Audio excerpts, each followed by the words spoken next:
Where the bow, where the bow. Alrighty, and welcome, ladies and gentlemen, to the operating theater. I am your doctor in charge of today's operation, Dr. John Wolfenstein, and of course, with me, as always, are some of my fantastic assistants and fellow doctors who will be helping me perform today's surgery. And today's surgery, of course, is Dungeons and Dragons.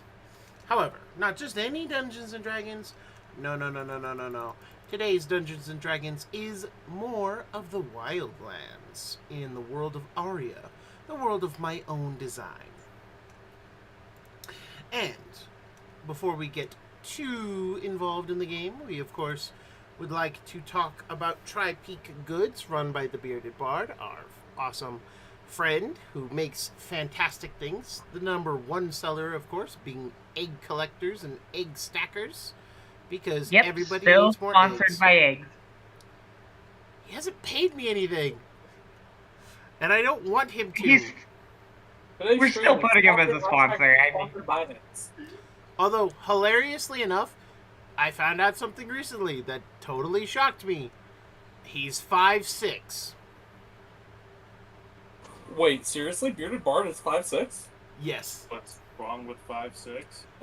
There's nothing wrong with it, it's just... Nothing, you just don't expect it. The way the dude carries himself, I always imagine him as like 6'3". Yeah, I imagine he's super big. I don't imagine he's, according... In his own words from a TikTok earlier today, Aragorn threw his great-grandfather across a chasm. So, I don't expect that, so I'm a little surprised. That's all. It's just like, the way he talks, the deep voice, and the just big The way energy. he carries himself just has big energy, but he's Eric's height. Yeah. I don't know how I feel about that. I mean, dwarves are awesome, so. I mean, full agree. And they will cut you off at the knees with a battle axe. So, watch what you say about dwarves. But anyway. Yeah,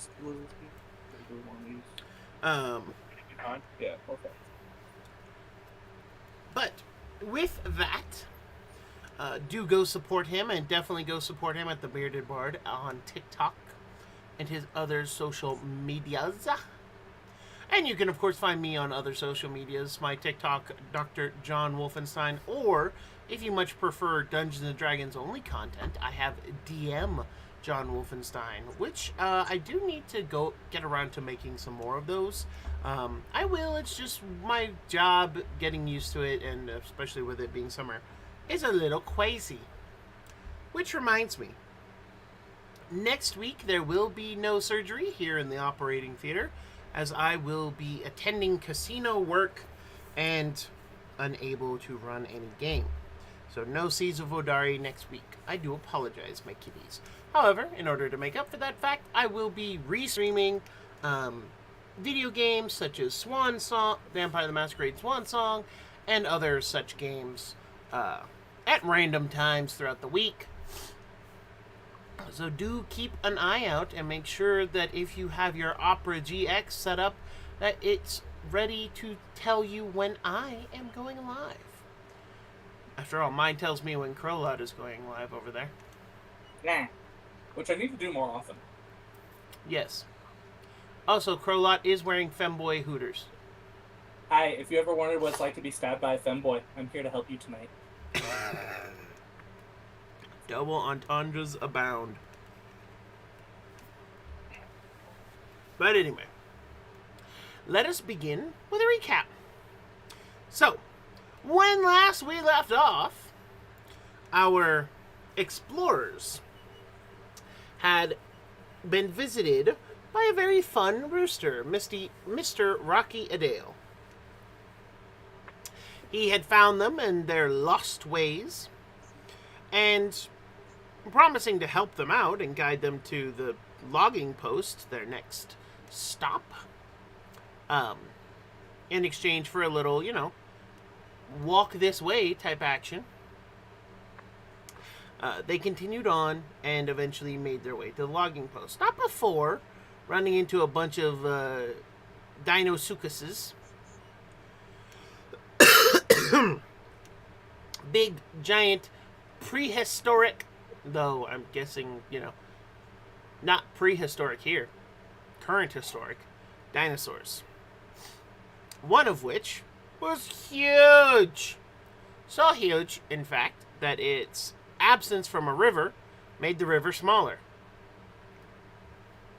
Water displacement. Huh? Science. Water displacement and science. Yep. Everybody loves science. However, the party, having continued on and making their way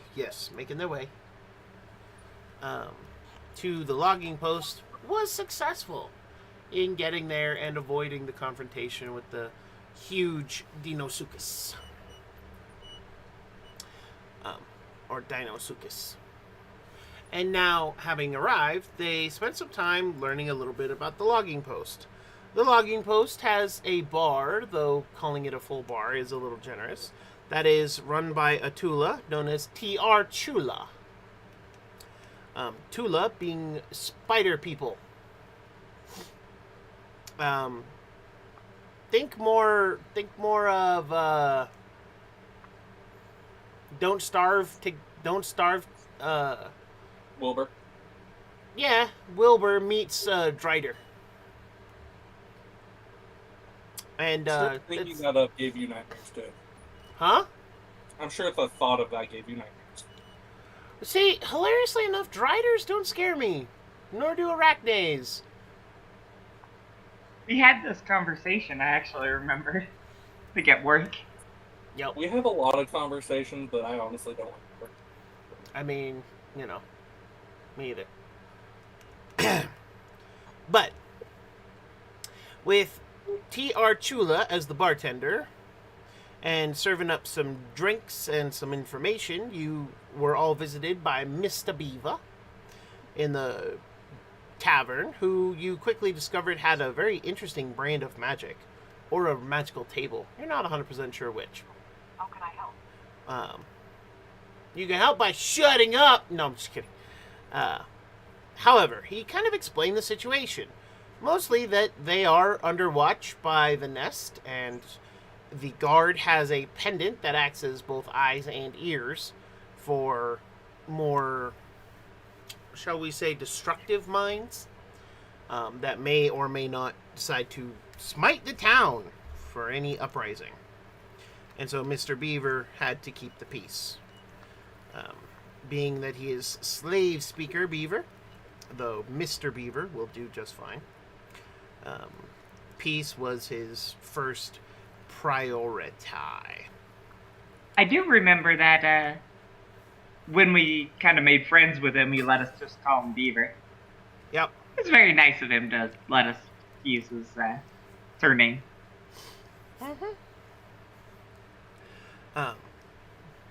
You guys have a room set up, thanks to Rocky Adale, at the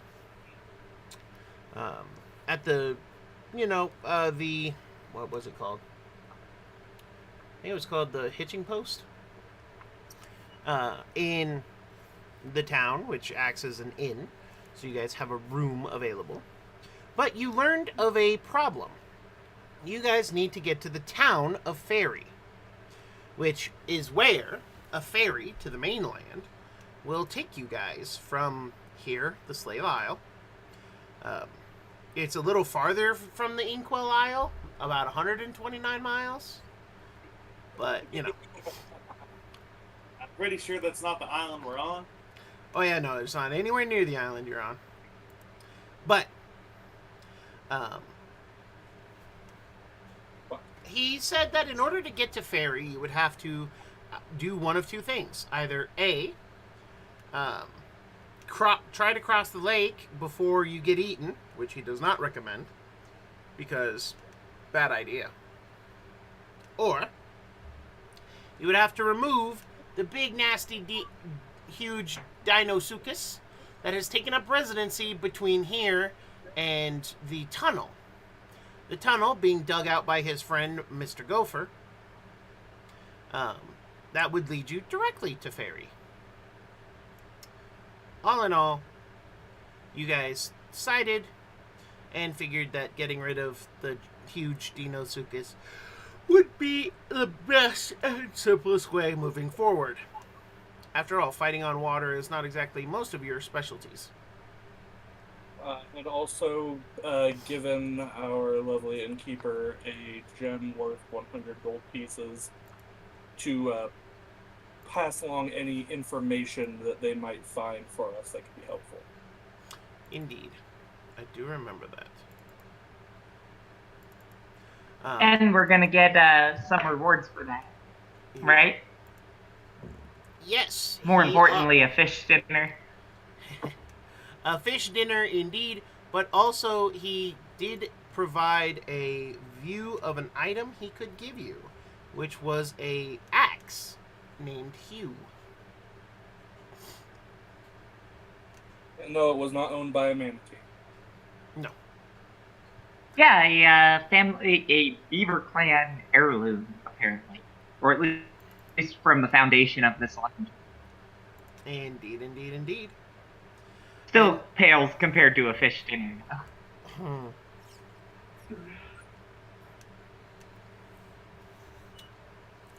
And so we join now, having just had that conversation. So, Autera, Teardor, and Meredith. What are the three of you discussing? Have something for Terador. Yes. Alright, so Meredith having a drink or two in her and wanting to get to know her companions and not being very, outgoing normally. So, Terador, right? Is that correct? What'd you say? Terador, right? Is that correct? Close enough. Wonderful. So, you are a bunch of bulls. Very big. A bunch of what? A bunch of bulls. I guess technically, we resemble bull. I see. So, why travel with us? You, She motions at your, entire arm. I mean, it beats being at home. I get to see new things, meet new people, survive new things, and hopefully not be a slave. Because I already hate this place.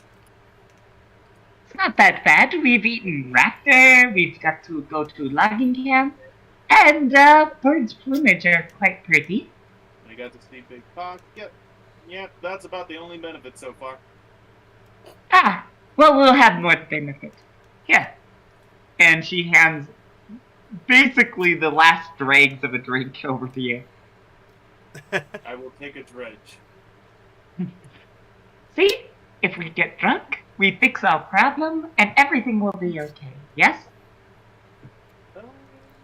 You know what? Yeah. Yeah, it should fit. Good. You should buy me a drink.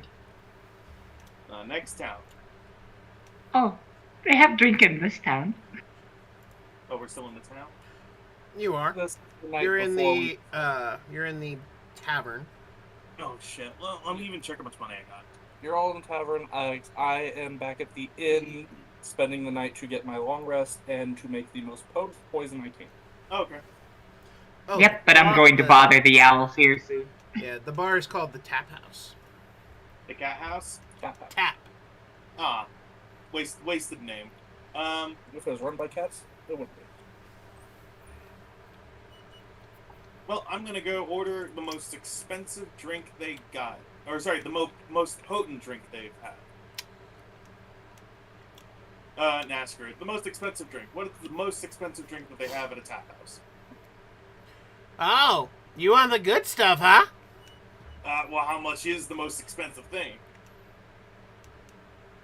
3 silvers. Is that for 1 or 2? That's for 1. I'll take 2. Okay.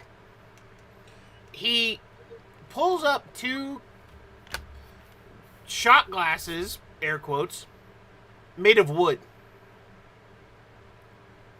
He then pulls up a bottle that is spiky. It's a deep black in color, but it is spiky on the front of it. And he carefully picks it up in some parts where you can see that he's broken off the spikes. He cuts the tip open, and that's when you realize that this bottle is actually a vegetable or like a plant of some kind. Oh, okay.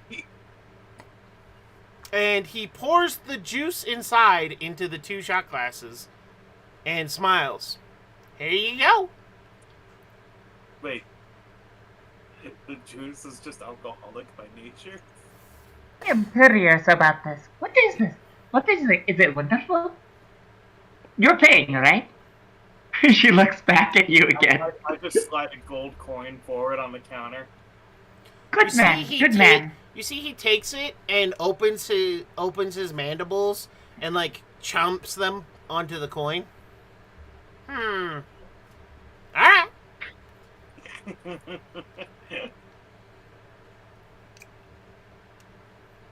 So, what is this? It's called black cactus juice. Why is it served in wooden cups? Tiny little wooden cups. Because that's all we got. Wait, are all the cups wooden, or is this just We're in really a, tiny we're cups? in a very beaver-esque town. But Everything's wood. is everything tiny? This is a very tiny cup. Not everything is tiny. These cups are designed for...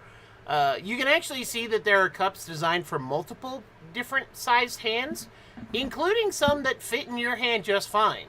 And he has handed you 1 Minotaur-sized cup and 1 non-Minotaur-sized cup. It's a shot. Oh, I mine don't- should be at a discount because it is small and cute. What is this tiny cup? Oh, You fucking dumb butt. the wow, we're entirely so you're thinking he's asked this shit. No, he means I'm in character. Oh, Why tiny cup? to which TR Chula, well, we call it a shot around here. It's What? something you drink quickly. Shoot like arrow? Like this. And he pulls up a shot. He pulls up a shot glass, fills it with some strange clear liquid, and then tosses it back and, takes the shot and shows you how to take it. It's so tiny. And I Huh. take my A two strange big culture? fingers and I just pinch it up and I take a sip. I down it. I need you to roll a con save. Yeah. I'm gonna do the same, Lev, because she's Uh-huh. gonna join in. Oh shoot, I thought I was logged in. Hold on. Nat 20. It's gonna need more than that. We're gonna have fun. That's what it is. Hold on, sorry. I thought I had everything loaded up. That's what you get for being a thought. The cat and Yeah, you know. Callie's called the cat and coward. Yep, the cat and cow. Did you just realize that? No, I don't. I don't know why she's called the cat and coward. She's had it since we started. I'm Meredith the coward. Oh, got it. Okay. And then I has the cat. Who The is, old cat. frankly, the main character of this story. To be truthful, I don't know what to call any of your characters anymore because I Okay. get confused with everyone's names. I just and- call them emotional trauma. No, I'm just glad Mason has like his name, like this is his name next to his character. Ah, I know- a 16. So, Meredith, you take this shot and your lips pucker. It has a very sour aftertaste. The initial taste tastes like burning. But not unpleasantly so. More like you're inhaling a liquid version, like liquid smoke. Like from cherry wood or some other natural wood. It's a very odd sensation to be swallowing liquid smoke. For those of you who know what liquid smoke is, I do not recommend trying that. This is it's like a campfire. It's wonderful. Please, another. If you are paying, friends. Looking back at Terador. Teardor, when you taste it, it has that same kind of taste, except you can also taste a hint of I'd want to say like actual like juice, and cactus juice itself is not. It's not the greatest. It's a little sour. It's a little weird tasting, but it's not altogether unpleasant. And you find yourself being warmed by the drink. Very clearly, it is high-proof alcohol. You actually imagine that this shit is flammable. I have an important question. I have important answer. This is in character. Mm. How much more liquid is in that cactus? The one he cut open. 2 shots worth? Another coin. He refills the cups. No. I give him coin. I take cactus. Roll me a sleight of hand check. No, I'm just... Okay. Is he going to let you actually take it? Oh, got it. That's funny. So you take the cactus, which he doesn't mind. T.R. Trula doesn't mind. He kind of left it on the counter. However, you also are very careful to avoid the large spikes on this bottle because it is clearly going to hurt if you're not careful. But you know how to handle a cactus, so you're very ginger about how you handle this cactus. Mm-hmm. Huzzah! Hey, Theodore, may your horns always be pointy and white. I'm going to take the bottle and gesture at the cat.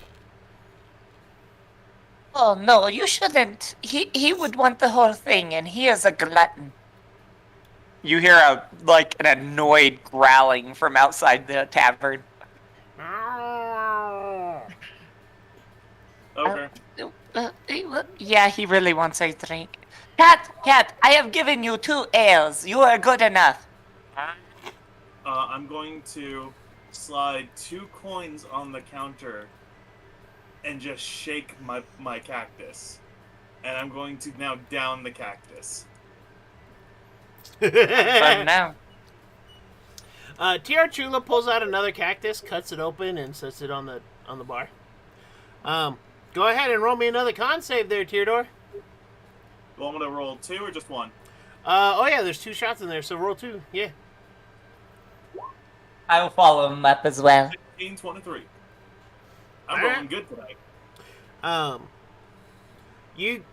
The taste is spectacular, and it just kind of warms your body, and you're starting to feel, a little buzz going on.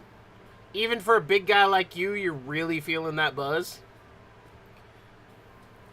I am going to go take the other cactus. I'm going to go outside to the cat. You watch as Meredith sets the bottle down, having taken one of the shots in there, so there are 3 left. But she is taking down another slug, and is doing all right. She is definitely feeling it.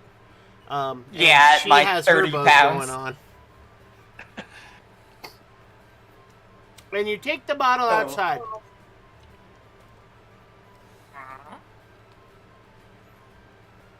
There's immediately pawing at the cactus in your hand.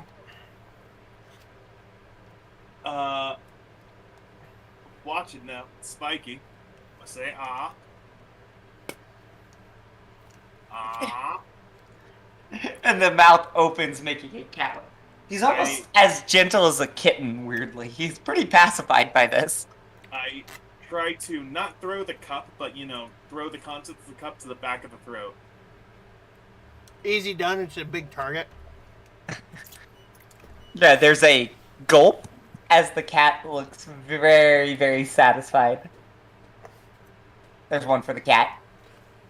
The cat starts to purr as he, makes biscuits on his spot and lays down, closing his eyes very slowly.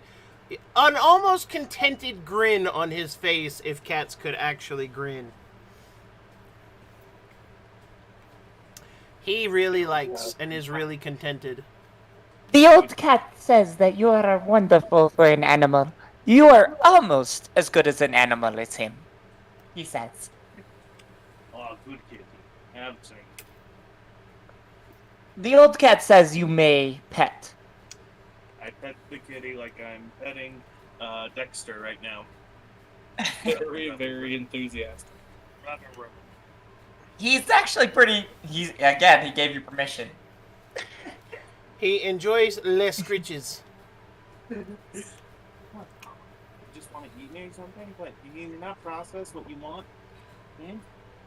Sorry, Dexter's contemplating eating my face, but he's not sure how to approach that decision, or if it's wrong or not, so... What? Dexter's a confused dog who doesn't know how to take attention or affection. Wow. Dexter, Figure it out. Yeah, he tries to jump up, and I'm like, what, you want to eat my face or something? What's up with you? I'm petting you. What do you want? Dexter's been doing that thing where he licks, especially with Matt, and he does this thing where he'll go to lick at the face and nip at the same time. Ah. He wants to consume my flesh.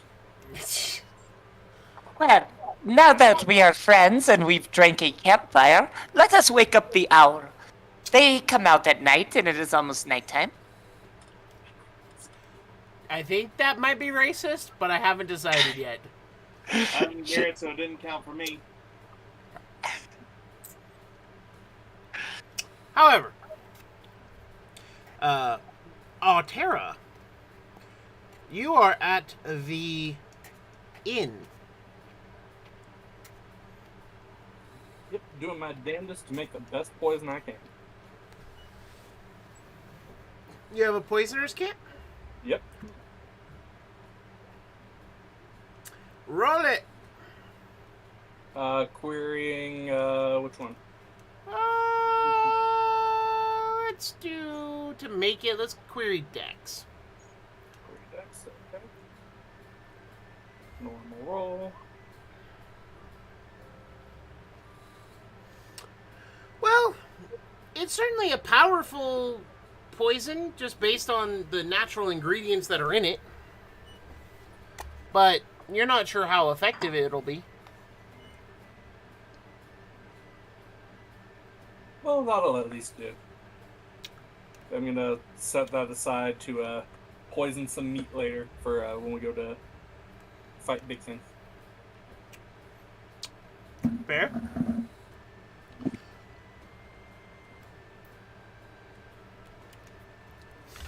And after that, yeah, I'll actually go to head out to the bar.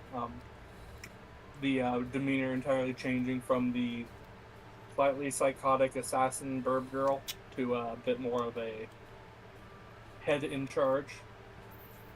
mm-hmm. I'm gonna say that because Meredith is kind of already stumbling that way.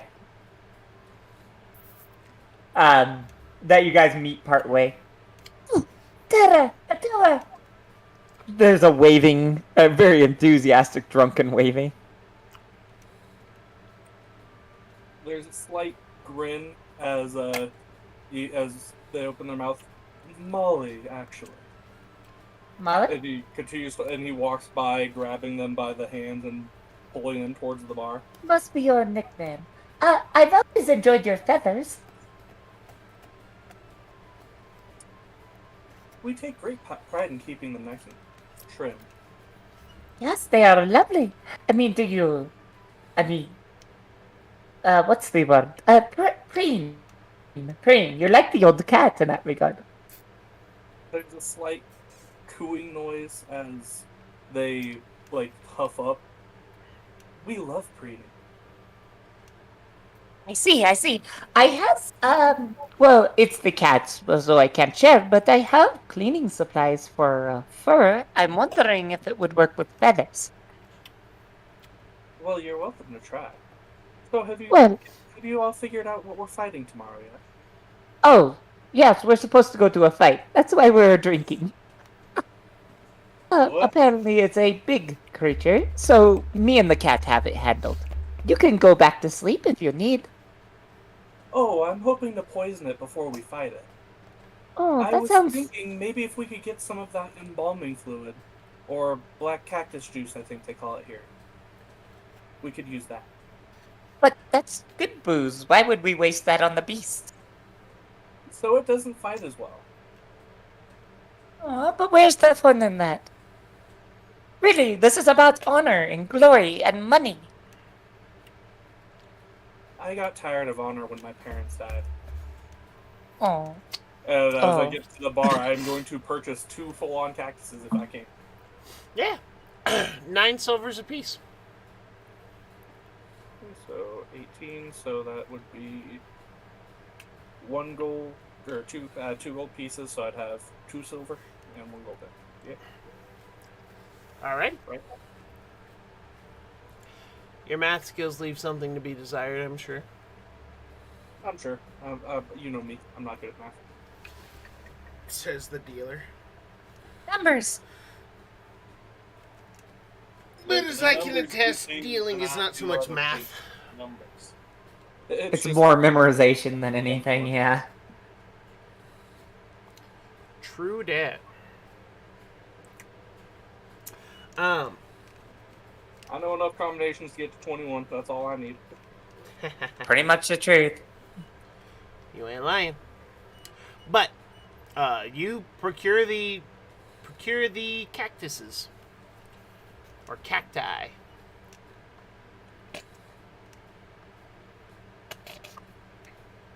Both So, are does technically anyone else correct. have any plan for the fight tomorrow? I throw thing. I throw hard many things. And other than that, not much. I'm just enjoying the night. If we die, we die. You See? could probably throw the bait that plant feeding. Sure. He backs me out of the chair. The bull speaks true. He speaks like a true warrior. If we die, we die. And if we die drunk, all the better.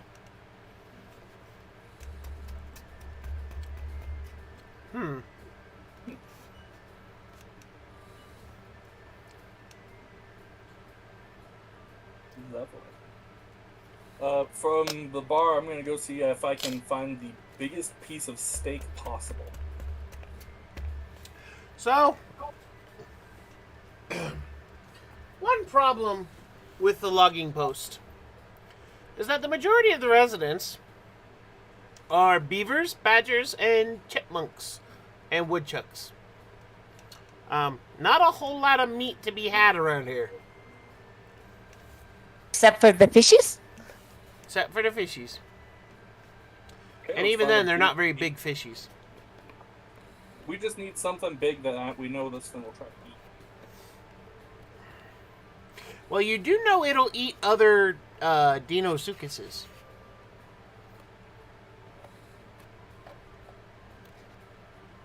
Hey, Bullman, you think you could find one big crocodile and mostly kill it? Probably. What about you, Meredith? You up for some croc hunting? Let us hunt it, and then I will cook it into something wonderful that even a beast will enjoy. Yes, even you, old cat. Even you. Don't worry, kitten. We'll make sure to save half of them for you. Without poison.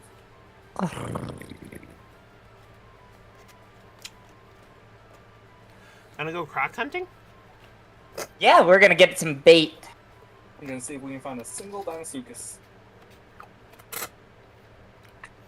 Well, Teardor, are you heading up this expedition? Yeah. Wait, now? I mean, that's kind of what I guessed. Drinking.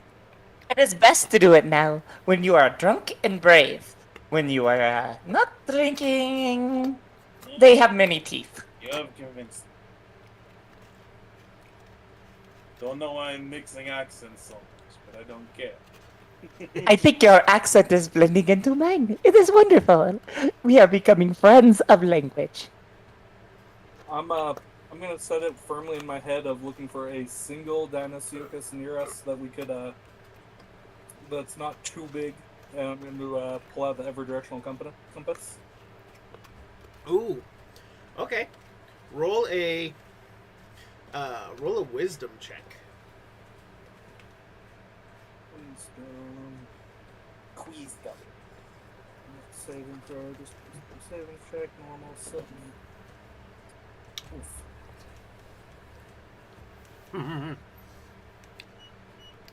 So,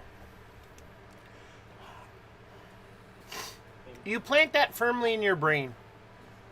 I want a single Deinosuchus. And the compass points the way. Teardor. It's gonna bring us to the big one. What? Roll a survival check to help Auria navigate. Poor choice. May I help them? It was a poor choice. You certainly may. Go ahead and roll with advantage, Teardor. No, good. So the old cat comes over, and when you start going in the wrong direction, they kind of bump you towards another one. I start to like look. Yeah, I start to go one way. Cat moves me over. Like, no, try this way. Like this way, and I start walking forward confidently, with my like hand outstretched, holding like a javelin, like a walking stick. And yeah. I just picture this giant bull man like doing the drunken stagger walk. Yes. So, as you ease on down the road, insert copyrighted song here.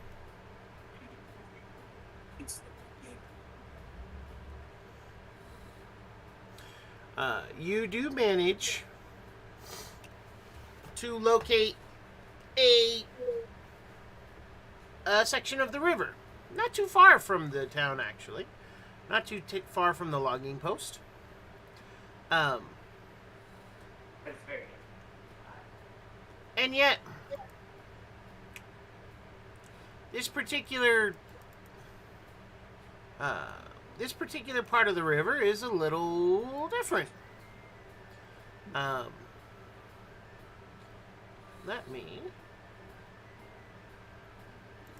do some quick lighting work. I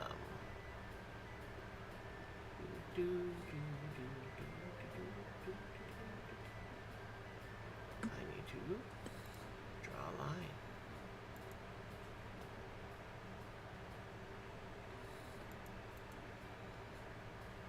I need to do this. And do this.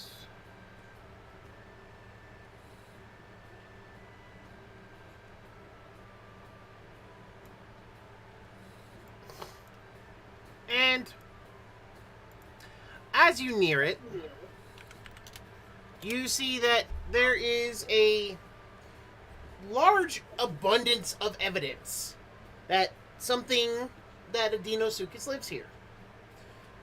You see the drag marks from it pulling itself in and out of the water.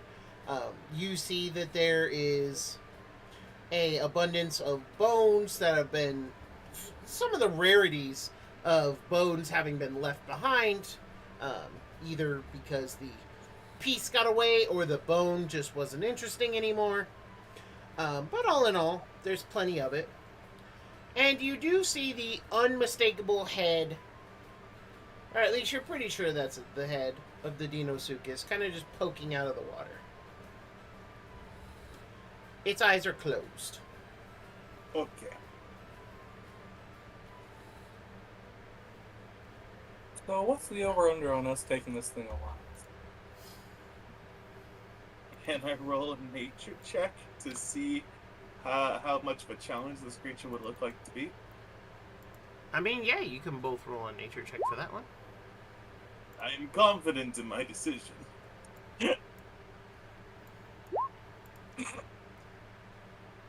We're both confident in the decision that we can take this creature. The cat. Well, hold on. The cat doesn't. Hold on. I have to check if the cat has proficiency in nature. Autera, you have dark vision, yeah? Yeah, I do. How far? Seeing dim light within 120 feet. Yeah, that's what I thought. For some reason, your token didn't save the fact that you had dark vision. Because it is nighttime. It apparently also didn't save your token. Great.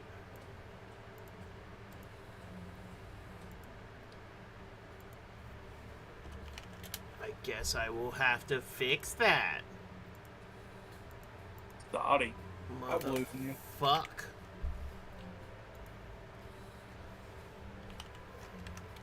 Apparently, it didn't remember what my one of my praise were for Hunter's Prey. Oh, your favorite foe? Yeah, I didn't save my favorite foe, and I don't remember what the fuck it was. I think you had beasts as your favorite foe, as a favorite foe. Beasts? Yeah. That makes sense. You're a beast hunter.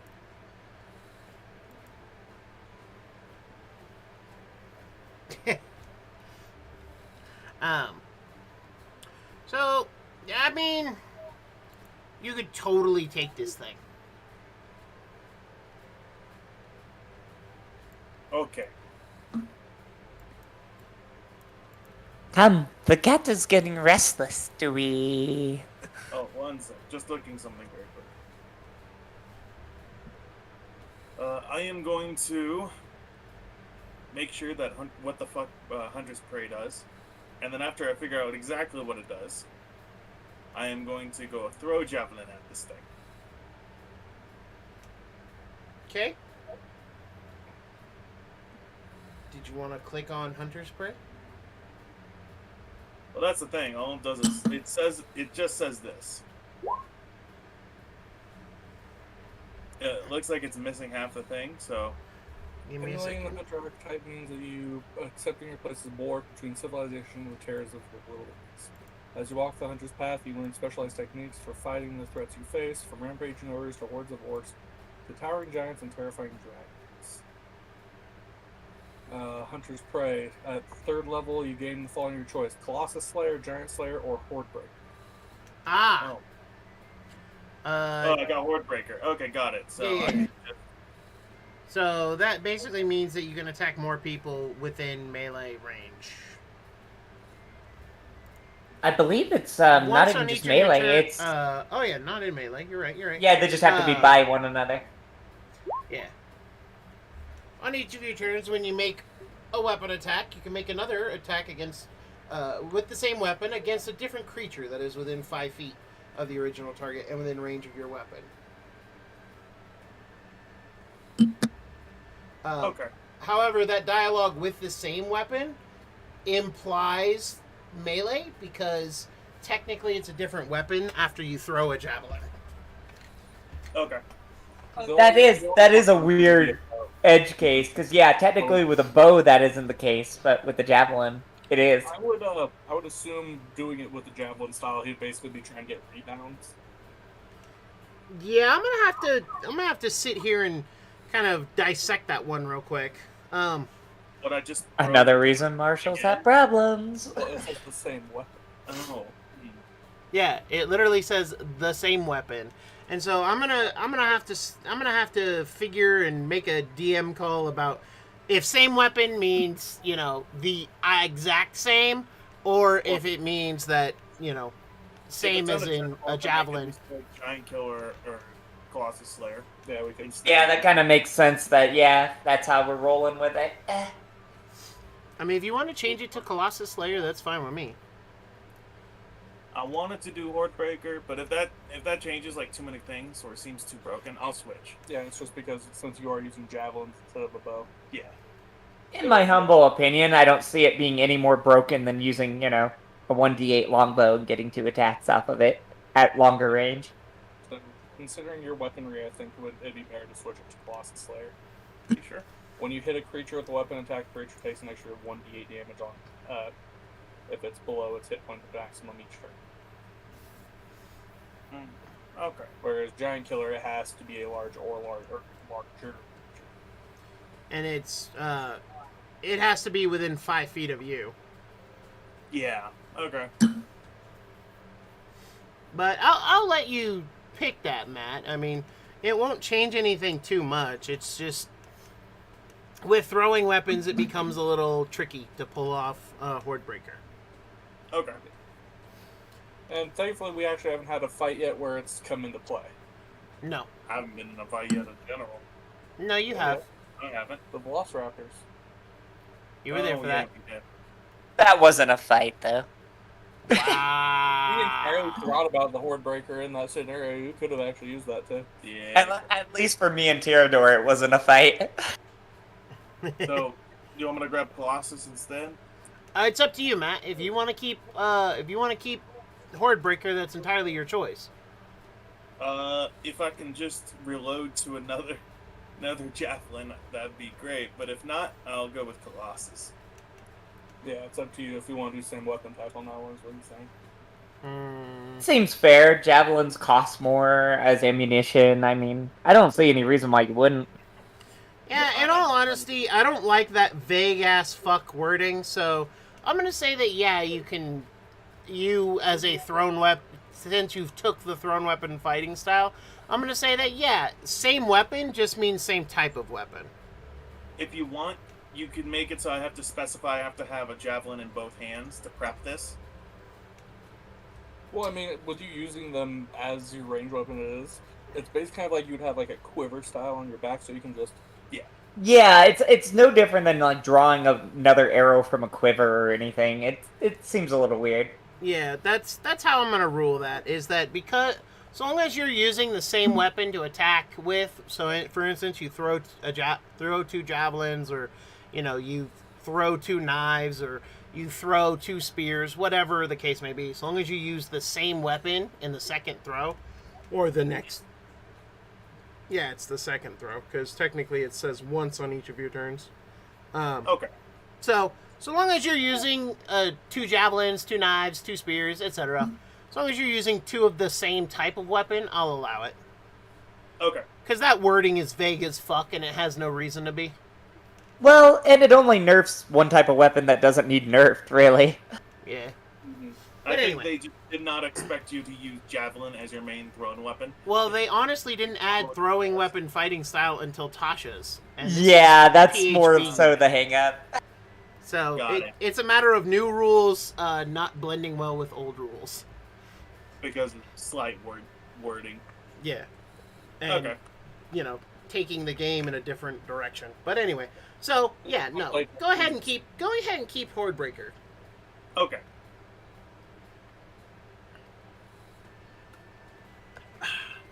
Agua.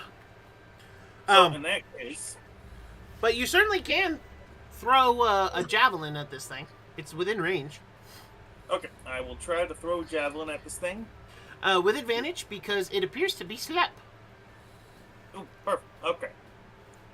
Doo-doo-doo. I gotta make it so it's on advantage. Please toggle. Toggled. I'm gonna take the opportunity to get up into the air and hover above the thing before all this starts off. Okay. How high? I'm gonna go up 20 feet above. Alright. And Meredith, you and the old cat next to each other, or is the old cat wandered off? What is he Say, doing? I'm probably riding the old cat, obviously, Alright. for combat at least. Fair. But I'm going to say that we're already combat hasn't started yet, so I'm going to say I'm not even flying yet. Alright. Fair enough. If only to be fair. Awesome blossom. This counts as a beast, correct? It does. What does favorite foe do again when it comes to So your favorite foe just means that you basically pick a target and it acts as almost a concentration effect. But for the next minute, you get to add a D4 of extra damage to your attacks against that target. Oh, wait a moment. Because if you selected just beast. Oh no, I guess that's how favored foe works. But I didn't think you got a favorite enemy type. Favored foe is different than favorite enemy. Yeah, that's why I'm a little confused. Yep. Yeah, favorite foe, when you hit something, you can target it as a favorite enemy. Yes. Oh, okay, I see how the wording is. Yeah, it just works for everything. Yes. Yeah. Got it. It just doesn't last as long. Although I will note that me and the ranger are having fights. So I'm fighting the ranger. You and the ranger are having fights? Yes, because there's no reason a ranger shouldn't have favorite enemy and favorite foe, and also shouldn't have natural explorer and deft explorer. Like, these should just be things that are given because ranger. It's literally the whole point. It makes it super front loaded, so I understand why they're trying to limit it a little bit. 'Cause it's just taking one level of ranger just gives you all this stuff. Well, it's only 2. And to be fair, it kind of... It's seriously just one level, because you get all this at level 1. Oh, yeah, true. You get natural explorer too. Yeah, you get all of it at level 1. That's why it's really, really front loaded, because you're getting expertise, you're getting... But anyway. all the features. One sec, I'm making sure I'm clicking the right type of javelin attack, because I have 2 on here, and I think one's just two-handing and one's one-handing. So I'm a little confused. Oh, let me see. So I have a javelin that says +6, 1d6 +4 piercing, and then my other javelin 2 +6 piercing. So the +2 is the dex.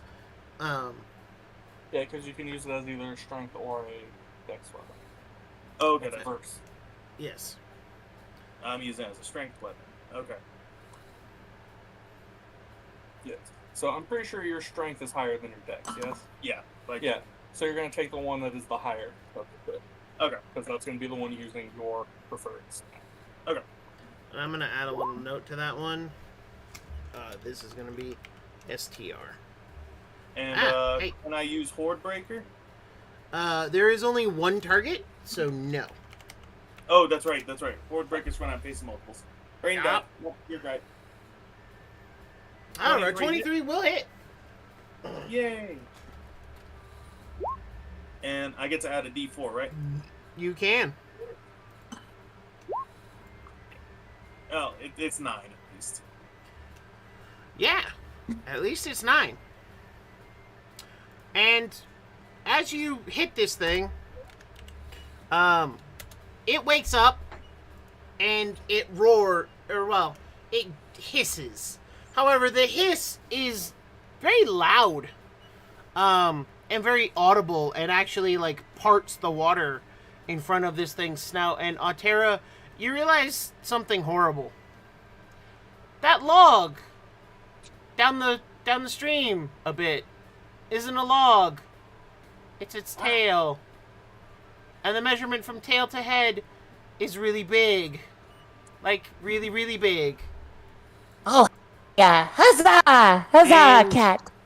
from the water emerges a huge Dinosuchus.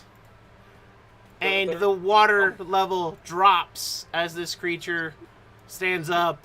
And I would like everyone to roll initiative. So we're fighting the one that we're trying not to fight.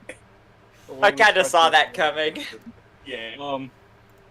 There's a moment as this thing stands up that you could see going from the professional militaristic to jittery flighty as it goes from Molly to Auria, and you can hear just loud enough to be heard over the hissing.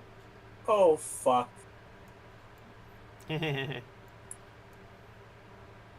Oh, fuck all kinds of duck. Name that anime and I'll give you a quarter. Because that's all I have. Yeah, swoosh. That's actually the we correct haven't size. had a long rest yet, right?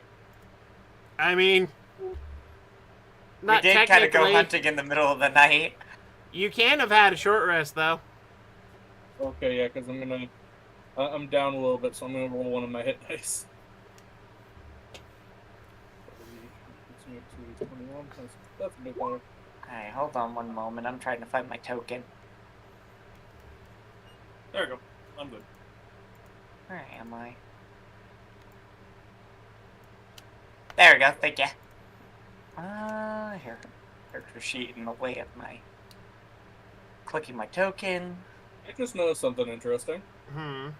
When you did that, it actually brought my screen over to you. Yeah, I shift clicked. So it'll focus the DM. It'll focus everyone else to where the DM's clicking. Yes. If you hold Yeah, shift and left click, it'll pull you there. Oh wait, wrong song. Yeah, that was our rooster song. Yep. Bayou music.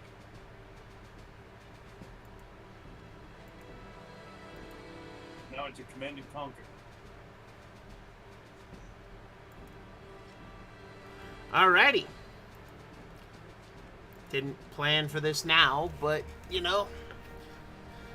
Wait, was this the one that we were supposed to fight in the beginning? Yeah. Yeah? Yeah, This was the one that was blocking the way for Fairy? Yeah.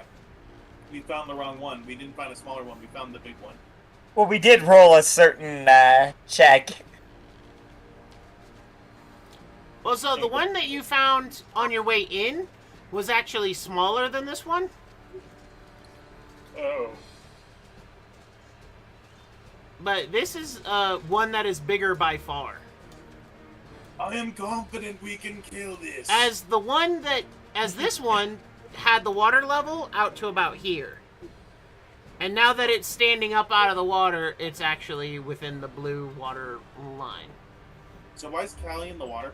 No, she's not. Why are you in the water? Because I'm flying. I'm flying above it. He's about 20 feet above it. Not out of its range by any means, but Yeah. 20 feet above it. I haven't done anything to piss it off. That's all you. I mean, on the plus side, it is your turn first. Yeah, and I'm gonna go back. I'm gonna go up another 10 feet and back 5, using half of my movement going up there, and I'm gonna shoot an arrow down into this thing's skull. So, because you are an owlin, I'm going to say roll a stealth check if you want it to continue to not notice you. Because fun fact about owl feathers is they're designed not to make noise. Yep. I thought I made a crap ton of a crap ton of noise because they're very No, owls have very sleek silent feathers. Yeah, owls are one of the slowest birds of prey ever, but they make up for that by being one of the silent birds. Yeah, so And that is because they hunt at night. With a 10 stealth, yeah, it doesn't notice you. It's too busy looking at the bull man who threw a javelin at it. And I'm gonna go ahead and fire the short bow down its ass. Roll with advantage, it doesn't see you. And doesn't know you're there. 23, that hits. 16 points of damage. It hisses in its irritation and, like, tries to look up, but looking up for a crocodile is slightly difficult, as it can't really turn its head that direction. As long as I'm up here, unless it turns and goes to jump at me, I'm basically safe. Anything else you would like to do, Altera? Is there anything good that I can do with this current?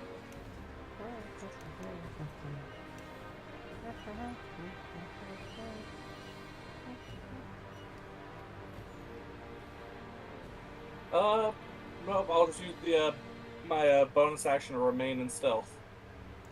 Alrighty. Go ahead and roll stealth check.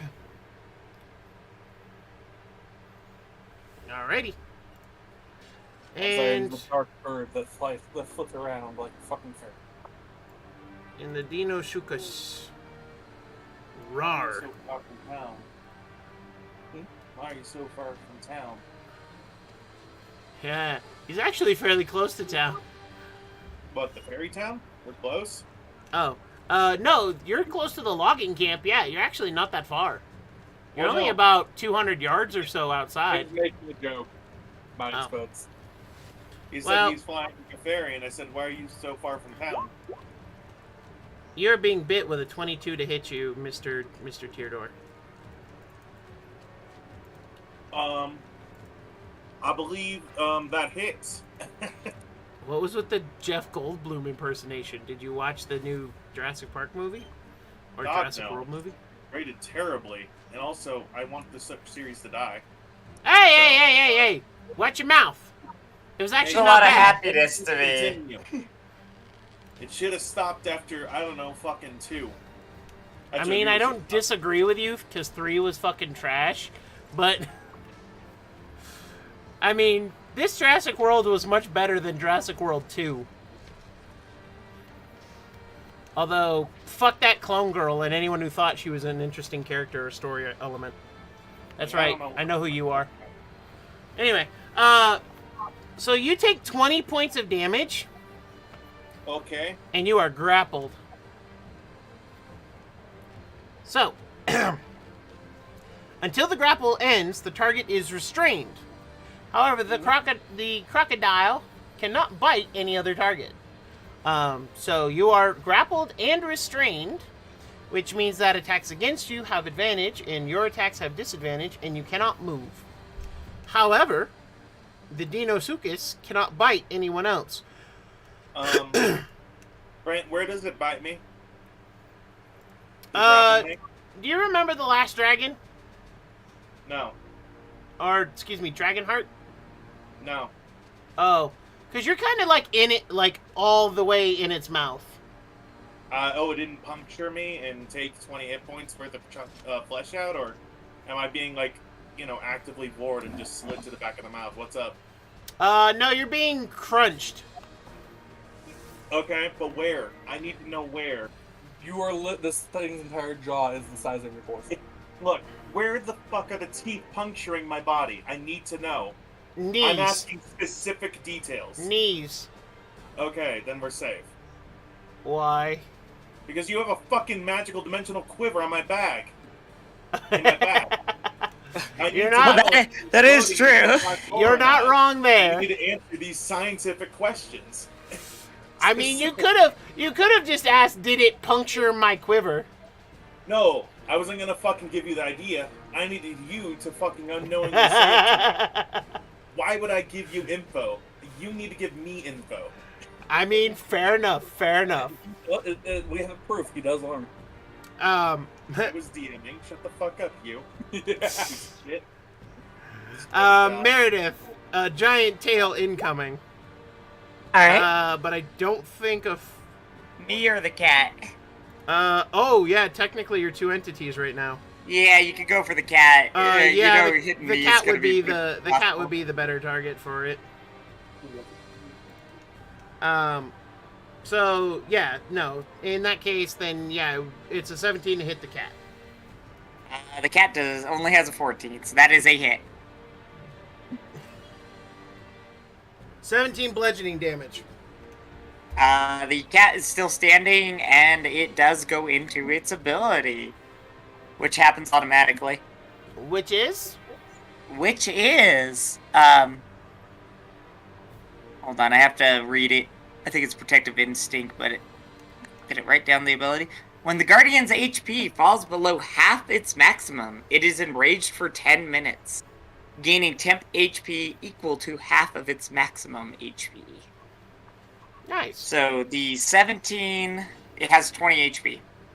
Oh no, it has 23 HP. Gotcha. Alright, so, you said 17? Yes.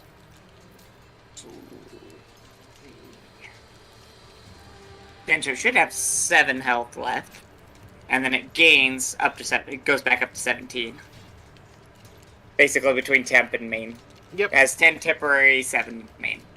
And I need you to roll a strength saving throw for the old cat. Sure. He is prone. So he gets knocked down for a sec. Alright. Yep. Meredith! It's now your turn. Alrighty. So, Meredith now needing to, poor kitty. Oh, and if it got knocked prone, I have to make a dex save. I mean, look at he wants The that. DC's only 10, but I still have to make one. I mean, I think you can also use your reaction to get off of it and avoid going. Yeah, you can if you want to use your reaction. Which, I mean, shrug.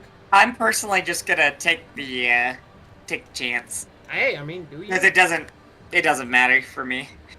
Even if I fall prone. So it is a dex save, straight up. Oh, it is, with advantage, though. I can see the attack. Not his taste. Yes. It's like hand around these people. Alright. Yeah. Yeah, I'm fine. Indeed. So I land beside the kitten. Because I do get knocked off the, mount. I think. Yes. Oh, wait, I got a military saddle. It didn't matter. Oh, yeah. There you Um, Is that hold on, too let me far? double check that. No. No. Just making sure I didn't get knocked down. Too far. No. No. Soft. Check. Okay, yeah, it's a DC 10, saving throw or fall off the mount. Okay. Yeah, I did not fall off the mount. Okay, cool. Just double checking the rolls. Alright. Alright, my turn. Nice. Indeed. Alright, so the cat is going to get up from prone, poor kitty. And so that means he's only got half his movement. Half his movement on Vicious Hell Kitty, though, is half movement on a Vicious Hell Kitty. Yeah. Well, I'm gonna use my bonus action to make him dash, because I need to get the charge in. Fair enough. So, he has 45 movement right now. Fair enough. So, Dun, dun, dun, dun, dun, dun, dun, dun, dun, dun, dun. 1, 2, 3, and I think that's... That's 15. Yeah, I gotta go one more. I'm putting money into Dracula. So there you go. So I have to travel 20 feet in a straight line. Yep. 1, 2, 3, and there it is. So charge, Charge! and yes, I do still have to reckless attack on this, even though I'm not raging, Yep. because I wanted to play into this. Yep. Weakless. Yep, and now I'm gonna roll the attack. For cat and coin with a 22 does hit. 22 does hit, so now I'm gonna roll damage. Let me double check that. Yeah, I'm not oh, and I don't have rage, so it's just 21 damage. Still impressive. Alrighty. Yeah. Anything And else? there you go. That is the cat's sign. As Meredith rounds about and charges in on the cat, which is still looking a little stunned after getting knocked down. And then I have 5 movement.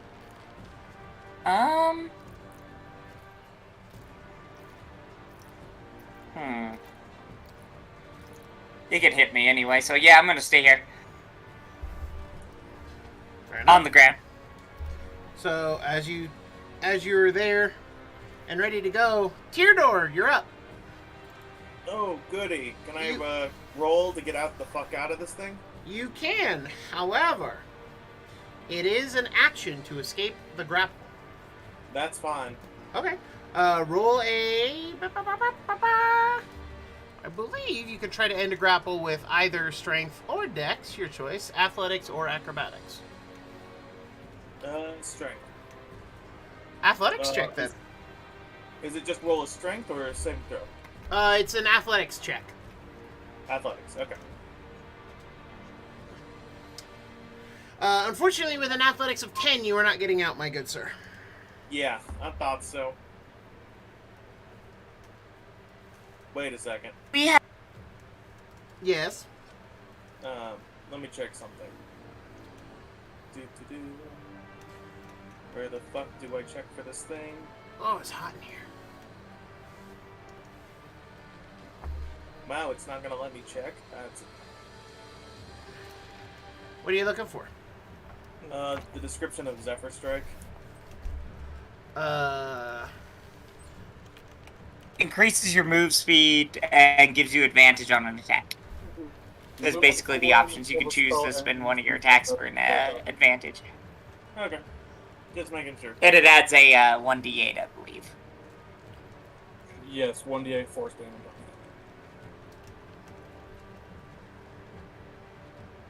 You fine with doing what you did? Yeah, I'm just seeing if I had anything that I could use as a bonus action. Let me take a look at your character sheet real quick. Okay. I know this is like your first time playing Ranger, so. Yeah, and it's been I wasn't here for the last session, so I only played one session. Oh, good. With this character. So let's see. I don't quite remember everything. Yeah, I don't think there is, but I mean, you can make it a favored foe, but. Well, it's already a favored foe because. Oh yeah, you already did that in the surprise round, I guess.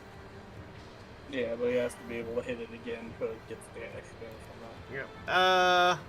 Nope. I think that's all you got, my friend. Worth the shot. Yeah. Nothing wrong with it. But. So. I believe that's everything. Yeah, because I think Minotaurs have to do a charge to get their horn attack. Well, I could, yeah, and I can get a bonus if I do my normal horn attack, but I got to do some yoga and just batter my head in against my legs. And I think you have to take the attack action, which you used to try to ungrapple. Yeah. When you hit a creature with a melee attack as part of the attack action, yeah. So. Yeah, so I don't quite have much I can really do right now. Yep. All right. Wait a second. 1 second. I have an idea. Okay. Let me make sure I have it.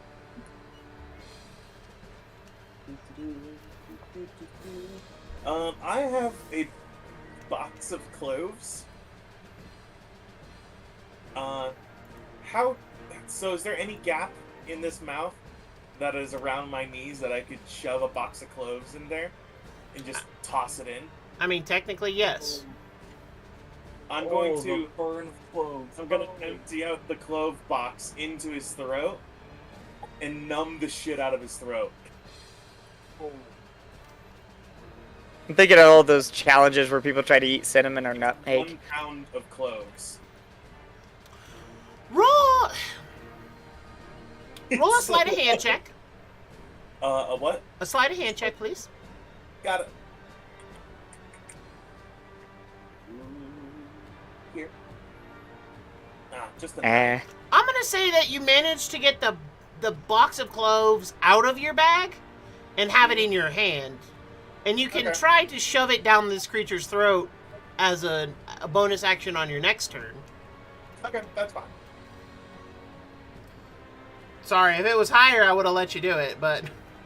To be truthful, I was hoping, did I, buy a bunch of cayenne or, anything like that? Because that'd be great. No, I fucking bought ginger, cinnamon, cloves, saffron.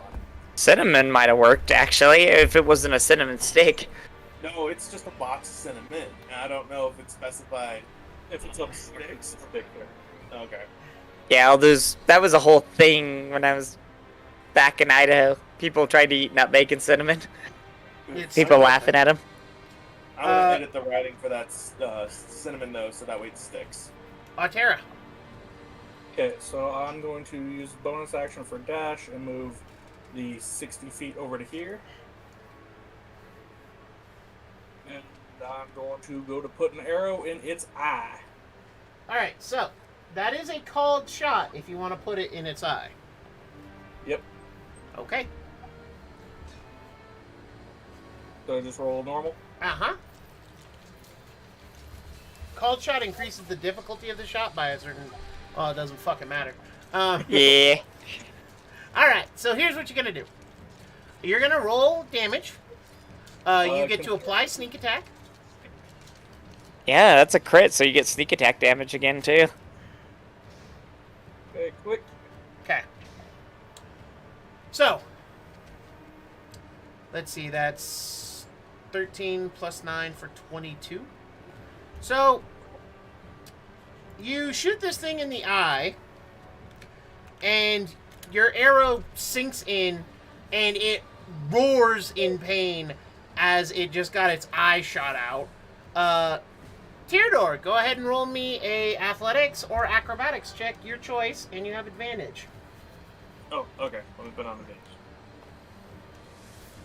Let me please be flung from this thing. Yeah. As it roars, you like, "Ugh!" and roll out of its mouth, falling down. You are prone, but you are outside of its mouth. Okay, that's fine. I'm good with that. And it also can't see out of one eye now. Indeed, it is somewhat hindered in vision. However, Altera, that is your turn. Yep. However, the giant crocodile's attention does go to the thing that attacked it in the sky. Let's And- get 35 feet up, yes. Indeed. It is going to try and leap at you, though.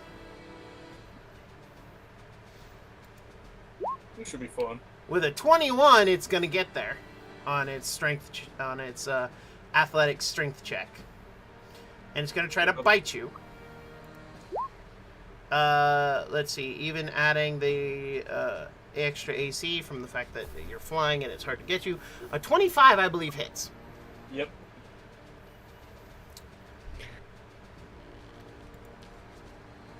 You take 19 points of piercing damage and are grappled. As it goes back there. And yeah, you all like it's very much like a T-Rex just boom down on the ground, man. It like shakes and the ground's unsteady for a bit. A tree falls over somewhere. Like, yeah, it was not a small impact. However, that did take the use of its tail attack to make that happen. Meredith, you're up. Alright. I'm gonna say, yeah, I'm not gonna use my bonus action to rage, as silly as that sounds. I got a plan. So, she's gonna round about for another lance attack here. Alright. But this time, this should be 20 feet, right? If I go straight into close quarters? Yeah. Oh no, I still have to go. No, because the lance is 10 feet. I still have to go all the way back. That's alright, I'll still make it, because I got 45 feet of movement. Given my size and everything, am I actually able to fit inside this thing's mouth and not be in the teeth? Oh yeah, you know, you're completely inside its mouth. You are being completely vored, my friend. So, I'm just Meredith is going to do the usual charge. So that's 1, 2, 3, 4. So I should have 5 feet of movement left. And I'm going to force attack. So let's take care of that. Reckless. Yep, for cat and coin. Yep, for cat and coin charge. Let me see if I want to re-roll anything. Oh, 25 hits. And let's roll damage. Nah, no need to re-roll anything. And no rage damage? No, just 20. Okay. So, she, again, strikes it really hard with a repeated charge as she... And then the cat... Hold on. And then we're going to go forward, and I'm going to use my bonus action now. And my bonus action is to command the cat to try to shove this. The cat is technically large-sized. So it's actually, as long as it's one side larger, and I think this is one side is larger, right? Technically it's 2, because it's a gargantuan. Oh, then the cat? Creature. Yes, this creature is technically gargantuan in size. Yeah, doesn't it go... So it goes small. It goes tiny, small, medium, large, huge, gargantuan. So no, I can't shove it. Okay. I'm gonna take that back then. Could we just say I raged then? You certainly can. Yeah, that's gonna be the best play. All right. So you I wanted attacked it from to- here, and I got 5 feet of movement. Yep. We're gonna go here. And I'll even say you could rage before that charge. So All right. deals the So 2 we're gonna do extra 2. points. Yep. Sorry, yeah, I misunderstood. I thought it was only one size. Okay, well, So 2 if sizes. if you were fighting a regular Deinosuchus, that would be the case. Yeah, but this one is big, big. Got it. Yes. This All one right, so is 2 the, extra damage. is the big chunk. Is the biggest one. All right, that's gonna be my turn, and I am gonna move this close though. Alrighty. Mr. Teardor, you're up. Okay. Its mouth is currently still closed. Yep. With me in it, yes. Okay, that's fine for now. Is its jaw facing upwards, or like is its snap jaw still facing upwards, or is it down level with me again? Technically, its jaw rests at your head level as it's Got it. standing. Okay. Like like the bottom of its jaw is like at the top of your horns. Got it. Are you standing up from prone? Yes, I am standing up from prone, Okay. and I have a very dumb idea that I don't think is quite gonna work with a party this small, and I wish we had 2 other players. Cat, come! You're gonna call to the cat? I'm going to dig out a rope.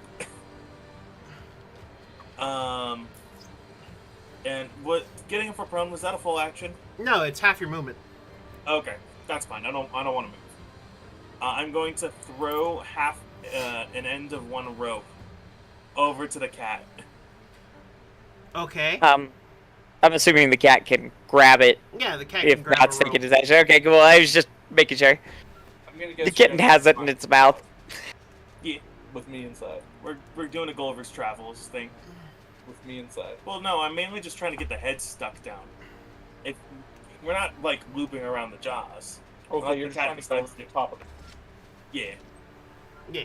But anyway, Or even just pulling at a Alright, leg. so- Anything to get let go. so you pull the rope and throw it. Do you drop the cloves or do you just kind of, I dropped the clothes for now, and Alright. I'm more so worrying about trying to find a piton. But I don't think I'm going to be able to find it this turn. roll a sleight of hand check to find a piton in your bag. Okay.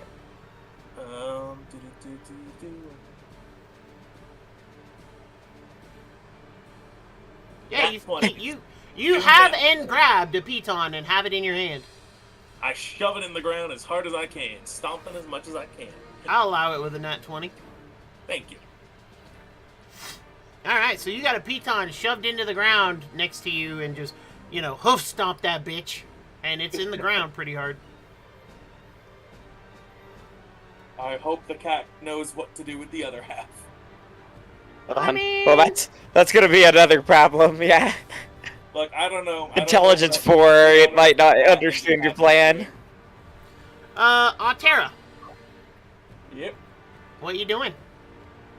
Okay, so it's a bonus action to use an item, right? Depends on the item and depends on you.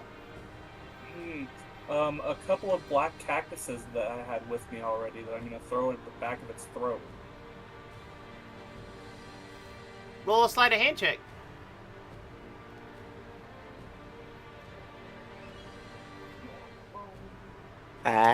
It is a full action, but you can throw both of them into the back of its throat. Okay. Alrighty.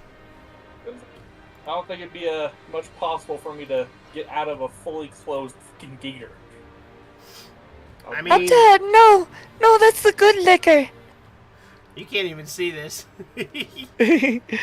I'm just but, saying. So, first things first, it needs to roll to try to avoid the spiky bottles. Which, considering I'm actually in its mouth and it's closed, I'm pretty sure no matter what, it's gonna get some spike. It is. Roll me 2d4. Eh. Yes, these alcohol bottles have a chance to damage you just from picking them up.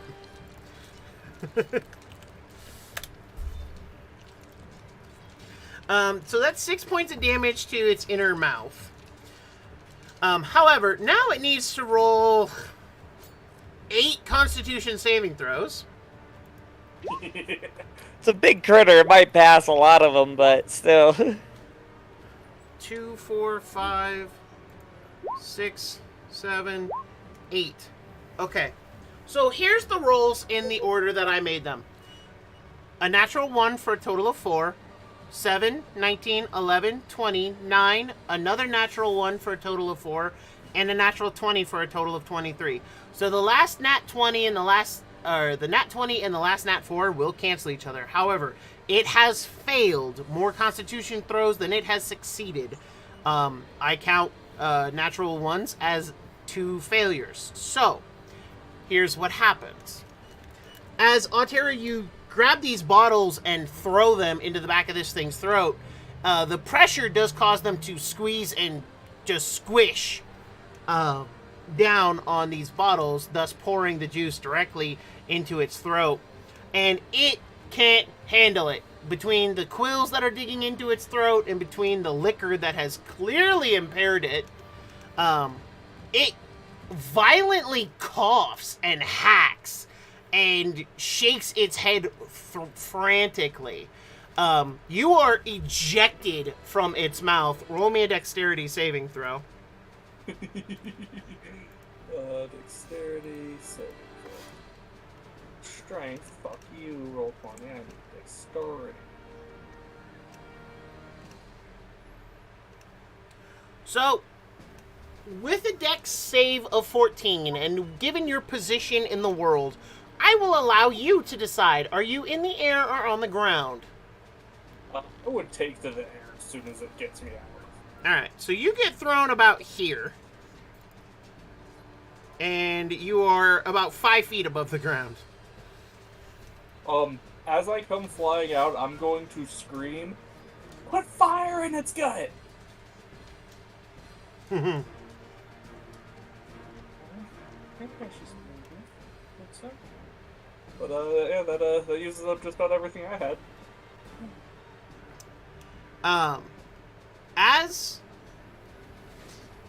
As you guys are fighting on initiative count 20, you all hear this couple of chords and this couple of notes, and you hear well, my daddy taught me how to sing, and that's why this voice means everything. And I want everyone to heal who is damaged. And where's my dice roller? What do you say? Is healing. Theodore and Altera, unfortunately, that was a shit roll. And the cat. And the cat all heal 9 points of damage. As you see Rocky Adale poke out from a tree pointing, having strummed his guitar, and he quickly backs behind a tree, out of sight. Best bird. I'm sorry, you've been replaced by the best cop. That's fine. As long as he nurses me back to health, giving full treatment, it's okay. You didn't need to repeat the words I said. I meant what I said. So, that was initiative count 20. On 19, the crocodile is going to make a bite attack against Meredith and the cat at disadvantage. Because Which one is it gonna go for? Technically, it's going for the cat. Yeah. Alright. Cat it is. Bigger target.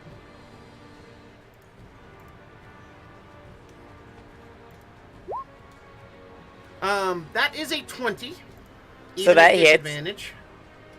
Unfortunately, I'm rolling stupid high for this thing. Yeah, it's probably got a pretty good modifier, like a 5 or a 6 or something. Yeah, I mean, it's gonna hit. But yeah, +8. Yeah, it's definitely gonna hit the cat. However, because its jaw is filled of prickly spikes and is sensitive, either your damage is reduced by 1 damage die. So you cute. take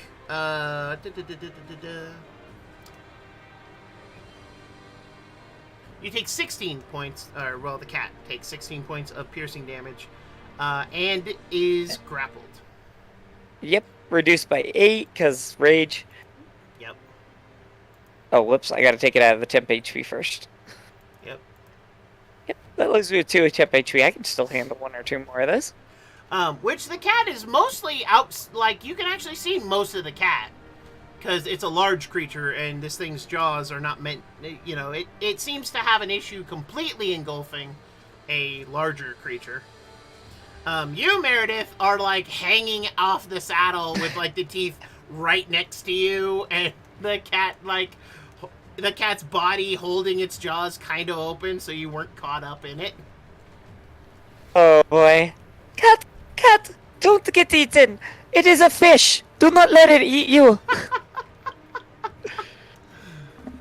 There is a look of pure determination from this cat as it's like, no, you are not eating me. I like it.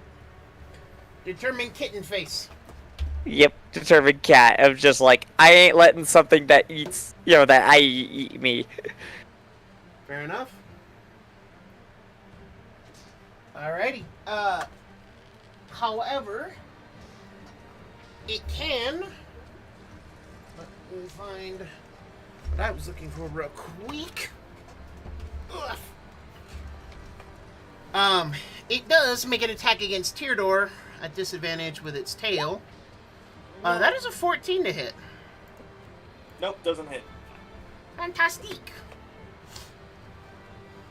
And so, Teardor, you just and avoid being slapped up by its tail. Meredith, you're up. So we're in a bad spot here. Do I dismount? Checking my options here. This combat brought to you by Gamer Subs. Yep. I'm lying, they're not paying me either, but I totally recommend Gamer Subs. Any plan with the rope is kind of out at the moment. Yep. I mean, however, Teardor, you now have a rope to the cat, so theoretically you could help the cat on your turn break free of the grapple. Oh yeah, that's right. Don't I get a grappling check to see if I'm grappled?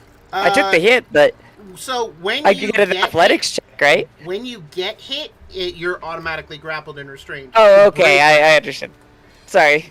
No worries. It's one of the few times that mechanic actually exists. Yeah, no, monsters get that cool thing. I thought you still get the grapple check though. I thought everybody else was. Everybody else was choosing to try and escape. Oh, on their turn. It wasn't an opposed check. I got it. Cool. Alright. So, Meredith's plan here, because she's gonna... You know what? She's a warrior. The plan is to hit it harder. So... You left off my cat! You bitch! Get your hands off her, you bitch! Yeah... Hold on, I have to make sure... I don't know which attack I'm supposed to be using. I think the pick's a 1d8 when it's one-handed. The pick? Yeah, she has a war pick. Well, like the one from Grim Hollow. Gotcha. It's a 1d12 when you charge, and it's a 1d8 when you don't. So, Meredith, you see her drop the lance and draw her war pick as I'm gonna recklessly attack, and sadly, here's the 17 will just hit. And roll damage. Wow, I rolled a 12. Rolled an 8. I rolled as high as I could. Nice. Plus 4 damage. So that's 14 in total. Yep. Alrighty. Yeah, and she just smacks it one more time. As a bonus action, there really isn't much I can do or command the cat to do. Though, could I have it try to take the athletics? Because as a bonus action, I can command it to do whatever. Yeah, is there any way I can command it to try to break free? The cat can certainly try to break free with athletics or acrobatics, your choice. In his case, it's athletics, yeah. Because I think it does benefit from that rage. No, not for checks, just for damage, sadly. Oh, okay. I wish it did, but because that'd be kind of flavorful, but nope. Yeah, it's fine. The kitten is... It's a better mount, but it's only a slightly better mount. I mean, still a better mount. Yeah. It's got proficiency in athletics. It stands a chance. With a 22, it is free. So the cat breaks free, and I'm gonna have Meredith, because it's a flying mount, it can fly away here. I should have done that first. Alright. So, 1, 2, 3, 4. I'm gonna leave Tyranor to his fate for now. That's fine. Yep. So the cat breaks free. Its wings kind of like push up the mouth for a second as you see the cat dash forward and looks really determined to kill this thing now. It's like, okay, the gloves are off. It is going to try to make a tail attack against you at disadvantage as you fly away. Oh, yeah. That's fair. 17? Hits me or Meredith. Or that cat or Meredith. It's aiming for the cat. Yeah, it'll hit the cat. That is 16 points of bludgeoning. So that's 8. So the cat is still free. Alrighty. Though I did take a lot of damage. I'm actually within 1-shot range now.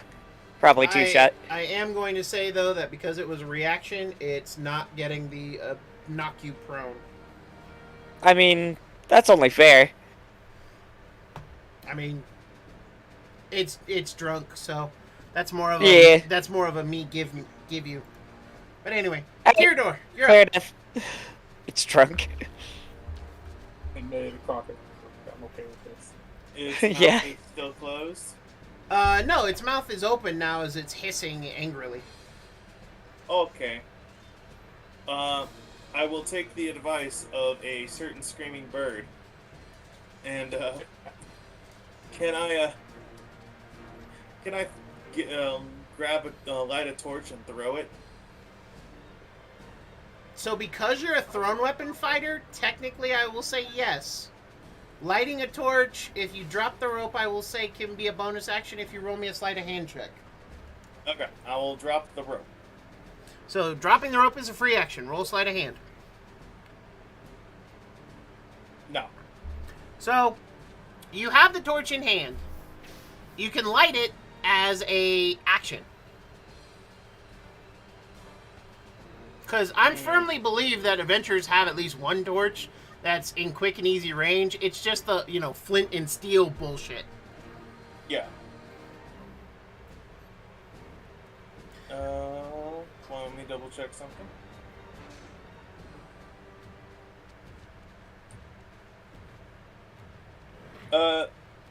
Let's see. Did I use a bonus action already? Not yet. Okay. How far away is the gator? It's right next to you, my dude. It's 5 feet. How high up is its mouth? It's about your head. About 10 feet, give or take, rough. Never mind then. In that case, let me just make sure this is correct. I mean, you could try to do a slam dunk into this thing's mouth. Like, it's a basketball. It's like at basketball hoop level, and you're almost touching the basketball hoop anyway. Okay. Yeah, I'm willing to do that, yeah. I was trying to see if there's something smart I could do with Zephyr Strike, but I don't think I really can. I mean, you could cast it on yourself and then run away. True. Yeah, I'll just basketball hoop this into the mouth. What are you basketball hooping? The torch. So, I will say that to light the torch would be an action, so you wouldn't get to basketball hoop it in this turn. Got it, okay. Well, in that case, I'll just light the torch for now. Okay. Whoosh. Altera, you're up. Okay. I'm not moving. I'm going to shoot its other eye. And because I'm not moving, my bonus action will be to take steady aim. Alright, roll it. So, roll an advantage. to shoot this thing in the fucking eye. The other eye or the eye? The other eye. I'm blind. I'm trying to blind this fucker. Got it. Just making sure. Also, technically, that is a 24 because we are using my advantage stack system, which means that advantages and disadvantages, the more you stack them, the more it does. It has a +1. It has disadvantage. Well, you have advantage on the attack because it's drunk, and steady aim gives you a +1 on top of that. Yep. So in that case, 24 definitely hits the other eye.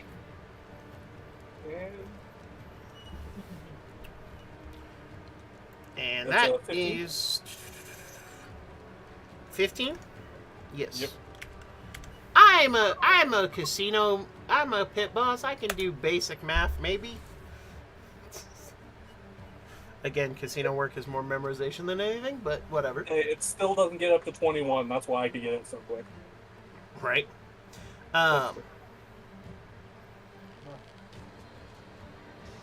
With that, it is blinded.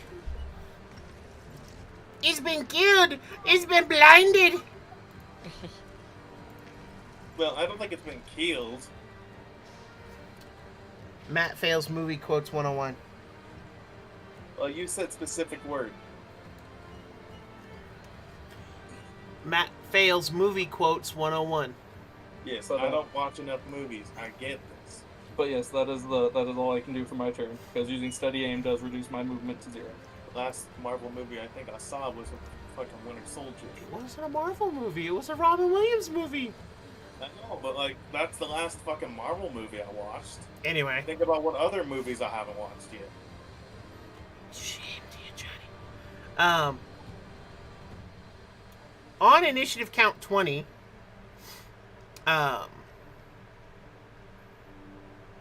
Rocky! you, Meredith, you and the cat here, you got that treasure hunting fever? Yeah, yeah. And, you heal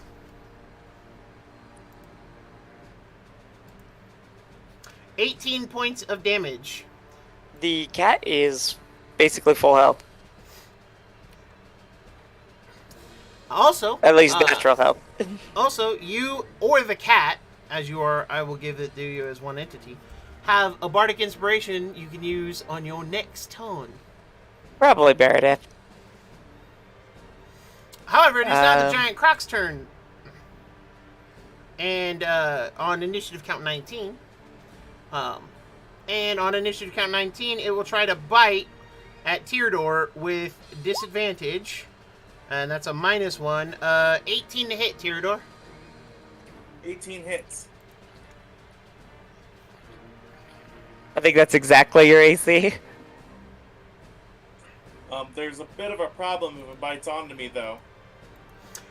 Oh, I know. How much did it bite?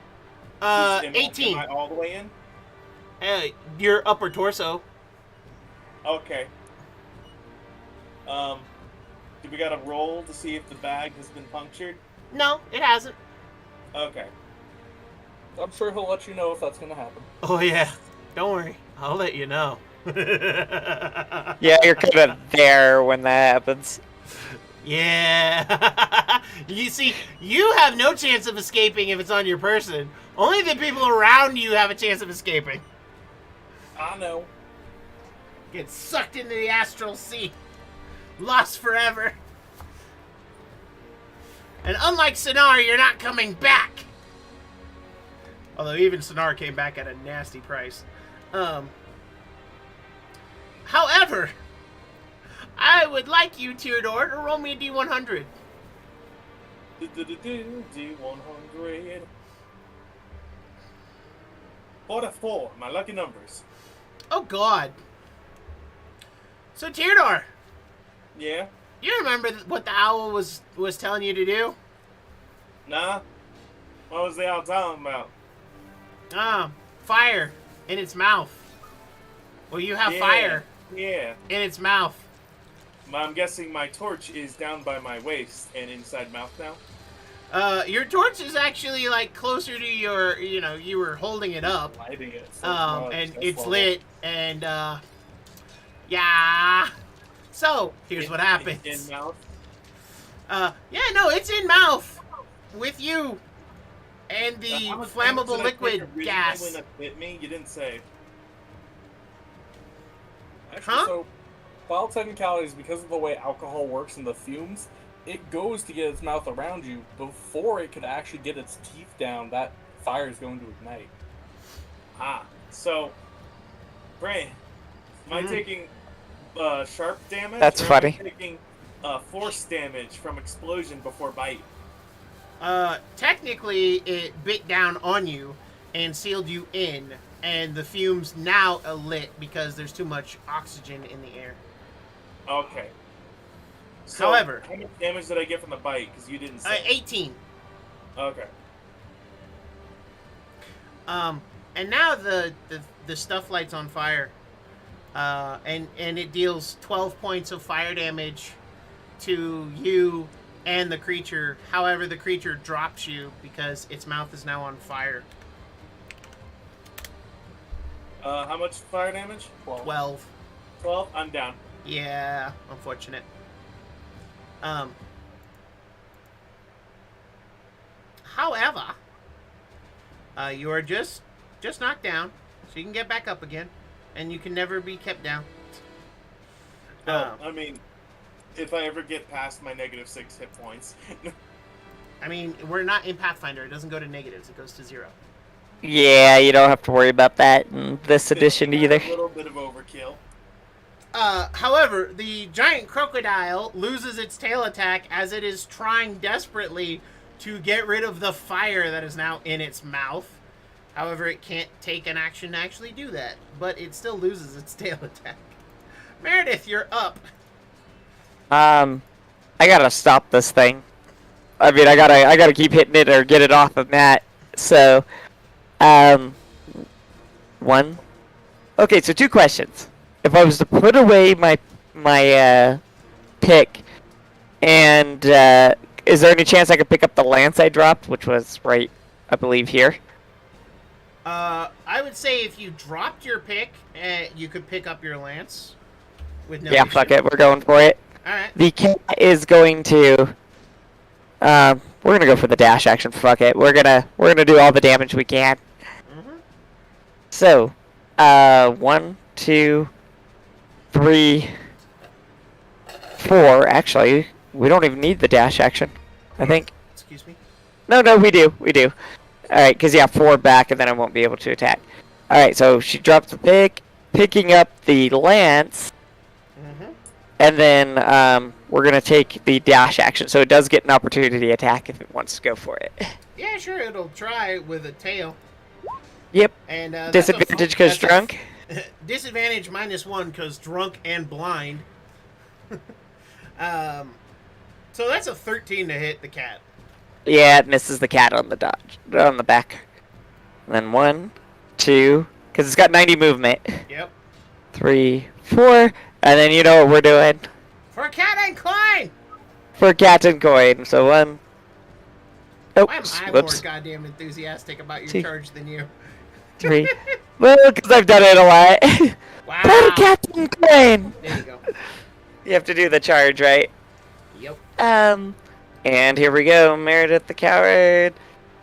Gonna reckless attack this nonsense. Because she is fine.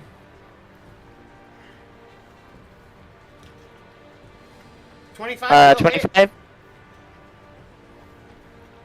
Hold on. You know what? We're gonna risk it. We're gonna reroll one of the 6s with piercing. Piercer.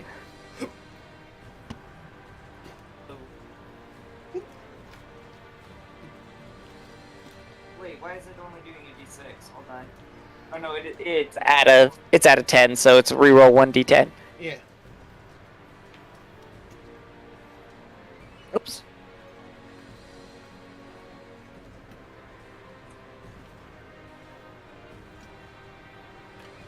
I gain 1 point of damage, so it's 20. it's 20 damage. as she slams into it yet again with the lance. Did you want to use your bardic inspiration? Well, it doesn't add damage, I don't think. It only adds to your attack roll. So, if that was normally the case, I wouldn't have said anything. Yeah. So, would you like to add your bardic inspiration? I mean, if it does something, then sure. Why not? Alrighty. So, as you add your bardic inspiration to this, go ahead and roll a d8.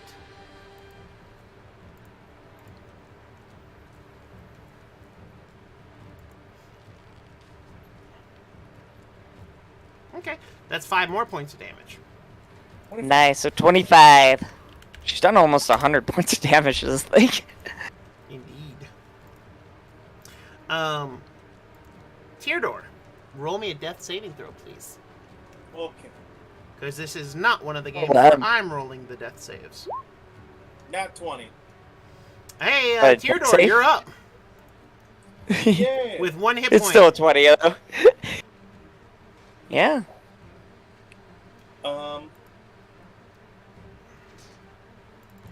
So it blew up. It blew up everything with the torch, right? Oh yeah, the torch is gone. Okay. Is its mouth still open? Yeah, because it's pouring out fire, and it's trying very hard to stop that. How close am I to it? Did I get blown a distance away? No, you only got dropped out of its mouth. Aw. Okay.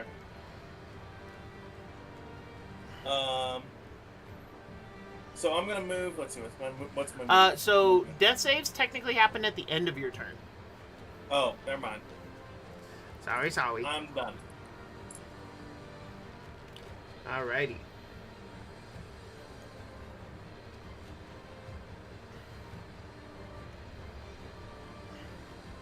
Alright, and so with that,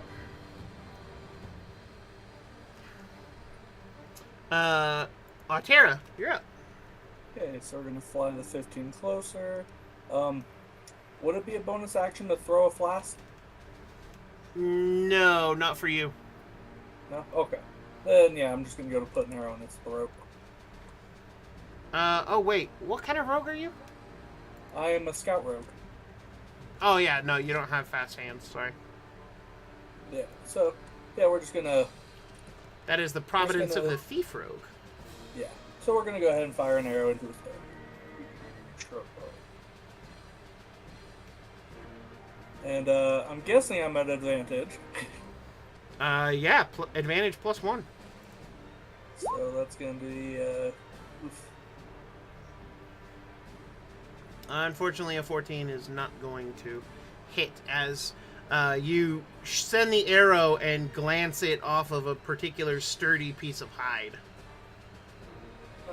Then I'll use the last of my action to move a bit closer to Teodor and put a health potion on his ass. You hand Teodor a health potion. Yep. One Alrighty. potion of healing to Teodor. And that's it for my turn. It is now the crocodile's turn, and it's going to turn around, use its action to submerge its mouth in the water, and put out the flames. As the current is taking the alcohol-infused water further away from it, as it still burns for a little bit, even being on the water. Gotta drink off the hangover a little bit. So technically, the water around it's still on fire, right? No, because it's moving away. So it's... The stream is taking it down. Yeah. Oh, it puts it out immediately. Okay, I was hoping for one more turn. No, Oh, never mind. unfortunately. No. However, fast. that was its whole turn to do that. So, It's its entire turn to do that. And that was its whole turn? yep. What was that, Brent? So the Why croc, did you do it? yeah, the croc wasted its whole turn putting out the fuego. I thought you were talking. I didn't hear what Brent was saying. You asked me what he said. No, I asked him what he said. Then you fucking started repeating again. I'm like, I don't want to hear what you're saying. I'm trying to understand what Brent said. I have two And now- chopsticks. now Now I'm stab you saying- in the Look, don't repeat what Brent says. Let Brent. Girls, you're both pretty. Excuse you, bitch. I am fabulous. Two Get it? sassy gay boys fighting. Oh boy, I mean, I am wearing the right shirt for it. I mean, okay, fair. Meredith, you're up. Alright, so the bonus action disengage. Yeah, easy done. 1, 2, 3, and 4, and then I got 25 foot of movement, so we're going for the charge again. Roll For it. Captain Coin! Oh, the coin! I like it. Much better. There we go. Attacking again. Oh, whoops, I do have... Hold on, I had to go one more back. Let me make sure I did this right. Yeah, I did. Okay, just making sure I did this right. Oh, now I can't move. Oh, because you're... There you Yeah, because the vision got weird. Yep. 1, 2, 3, 4. Yep. Can attack the croc, and we're going for it one more time. I mean, eventually it has to go down. Just... Alright. Does a lance count as a great weapon? Here's the question. No. Yeah, I know. I wish it did. Because then you could take Great Weapon Master and start really dealing some damage with this. Yeah, start being broken. 30s and 40s. But... Oh, whoops. 21, Actually, hold on. It's this one, though.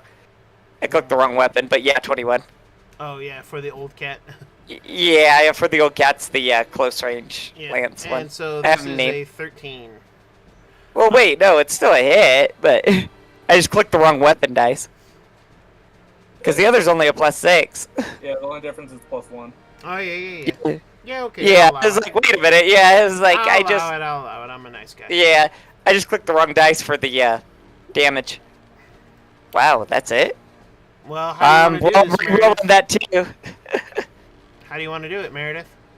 Oh, I got it? Yeah. So she slams into it, and the lance sinks in nearly near the hilt, just slamming into this beast.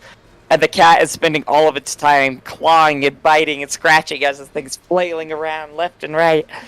And it hits the ground, and Meredith goes rolling off her mount as the cat just continues to bite and scratch, bite and scratch, bite and scratch.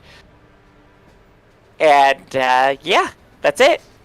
Eventually, the combination of the lances and the biting and the scratching just kind of rip into some of the exposed eye flesh and create these nasty rips and tears, and the creature just cannot continue, and it just falls down, unable to continue fighting, unable to continue,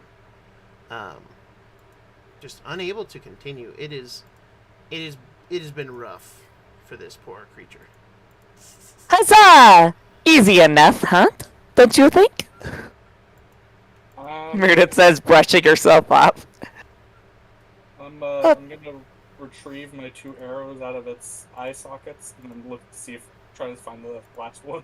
Unfortunately, the 2 arrows in its eye sockets are broken in half. The half of the shaft and the point are embedded in the eyeballs themselves that are now just ruined. The third one you can find just fine. Okay. The shaft looks a little weak, but I mean it's good for one more shot maybe. I'm just gonna toss it. I'll refill out of there. See, isn't that so much better than poisoning it? Yes? So much more fun. Well, I gotta say, says Rocky as he emerges from behind a tree, that was some throwdown. Yeah, you had a mighty good song to accompany us. That's why we didn't die. He smiles as he's strumming his guitar, and you can all hear the very particular song that it plays. But he nods. Well, I'm glad to hear that y'all and see that y'all survived, but Woo-wee! What you doing looking for this thing already? I thought you was going in the morning. Well, you know, you get a few drinks in you, you feel heroic, you save a whole village, you know. Usual nonsense. Can't say I know anything about any of that. I think you're braver than you look.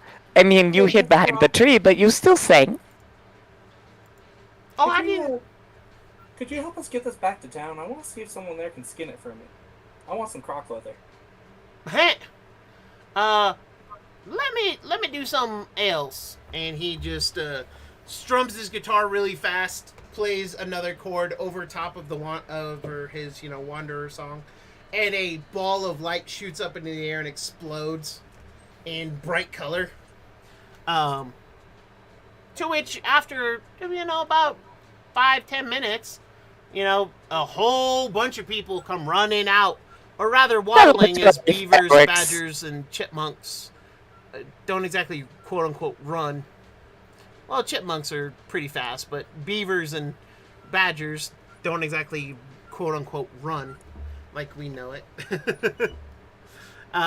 Still, about half the town is probably here, as they all look in horror. And then Mr. Beaver walks up to it and turns his tail on it and slaps it in the nose with his mighty tail, which actually emits a loud thwack. Which, he clearly had some power behind that. Like, that was kind of impressive. But he goes, "They killed it!"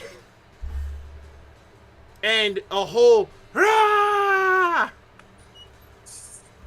Huzzah! Good job, Theodore. Good job, good job to the rooster. And, yes, good job to the cat. You truly were the hero. I did nothing, I'm afraid. I deserve no reward. Wow. She gets the lance, and the pig. Otter's gonna be scratching her head and well, that's not quite what I had planned. But I guess the best plans don't usually end up being planned. You actually hear one of the chipmunks. The best plans of Jarbeans and mountains often go astray. And it nods as if this is a common saying. Sage wisdom from the chipmunks. There is like 3 of them, and they're all brothers, or at least look to be brothers, as they all start to, as a village, tie ropes and hooks and everything around it, and start to drag this thing towards the village.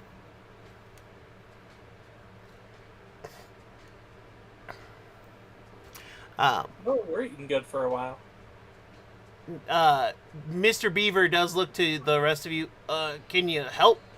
We're strong as a group, but extra hands make light work. I'll help. I suppose I'm in good enough condition. Cat, are you? The cat has just flopped on top of it. I see. So, yes, the cat is adding to the weight, but he's too tired to carry. Yeah, Matt just said Tyrador's downing that health potion. Tyrador, are you taking your health potion? Yeah, how many, what's 2d4 plus 2. 2d4 plus 2? Thank you. You're gonna need that strength just to help us get this fucking thing back. Hey, 10. Nice. Way to fucking go, Matt. And yeah, so you guys drag this thing back to the camp, and you see Mrs. Beaver for the first time. She is a beaver, and she is wearing a pink apron with like cartoon log chunks on it. And she goes, "Oh my, I've never seen such a horrible beastie." "That's all right there, miss," says Mr. Badger. At the comment of her saying she's never seen such a horrible beastie, I'm going to pipe up. Well, you still haven't seen a horrible beastie. You're just seeing dinner for now. To which Mr. Badger nods, but she just, oh my, oh my, oh my logs and branches. Oof. Oh, poor dear, do not worry. The land is safe, and the cat is hungry. You make, he says he wants fish. She looks kind of apologetic for asking. She looks to the cat. Well, I do have some nice stream trout. I can definitely provide the fish. And now we'll have access to the lake again, at least the safe parts. Oh, oh my, and she starts fussing, like trying to like groom her fur, and you see Mr. Beaver. Now stop that, love. You look all right. If It you looks would have told me lovely. we had company. Can I get to work trying to pull some scales off of the head of this thing? I mean, that's a survival test.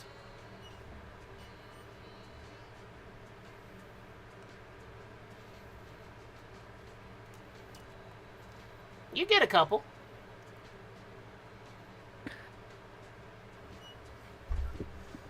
However, you all notice something.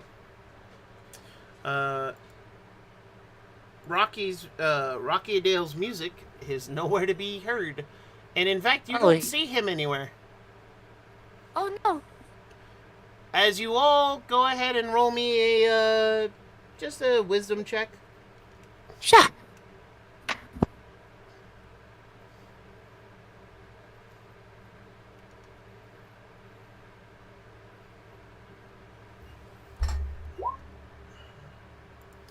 So you all remember that he introduced himself as a bard of the road.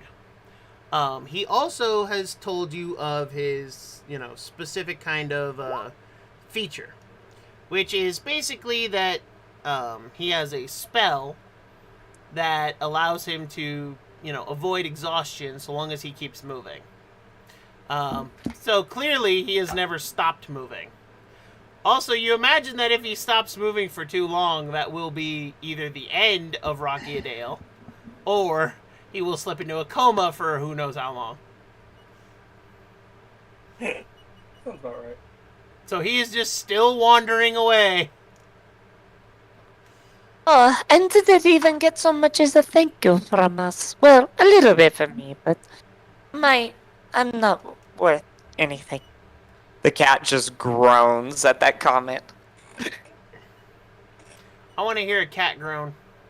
Alright. I'll allow it. And Meredith is just looking at the rest of the party. So, Altera, you make crocodile skin? Yes? I'd need boots. Yes? And Theodore, I think you'd be handsome in a crocodile jacket. Go ahead there, you two. I don't know how to skin it myself. I'm just trying to get some scales for some fun things later. Hopefully we can find someone in town during the day that can skin it for us and give us some croc leather. I'm sure there is some hero. Some hero worth more than us, huh? Because whoever makes boots is very good hero. I'll do it. What I gotta roll?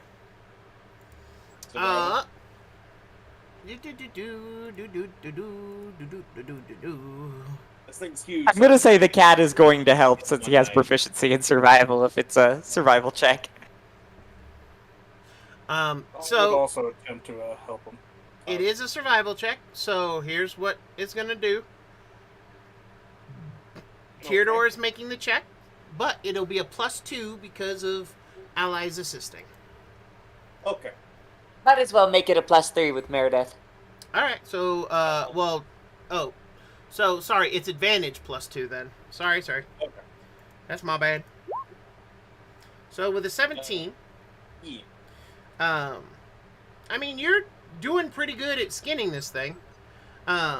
you're able to take off chunks and larger armor plate patches, because crocodilians, have basically fucking armor. And in the case of this massive monstrosity, it only got bigger. My goal is I don't care how much meat on it generally I fuck up, as long as I can get the skin, confidently good enough to get off. Oh yeah. Because there's so much meat on this fucking thing that I don't mind if I lose meat. Yeah, and you're able to get about 3 pounds of what is called huge Deinosuchus leather. May I have that typed in chat, please? Yes.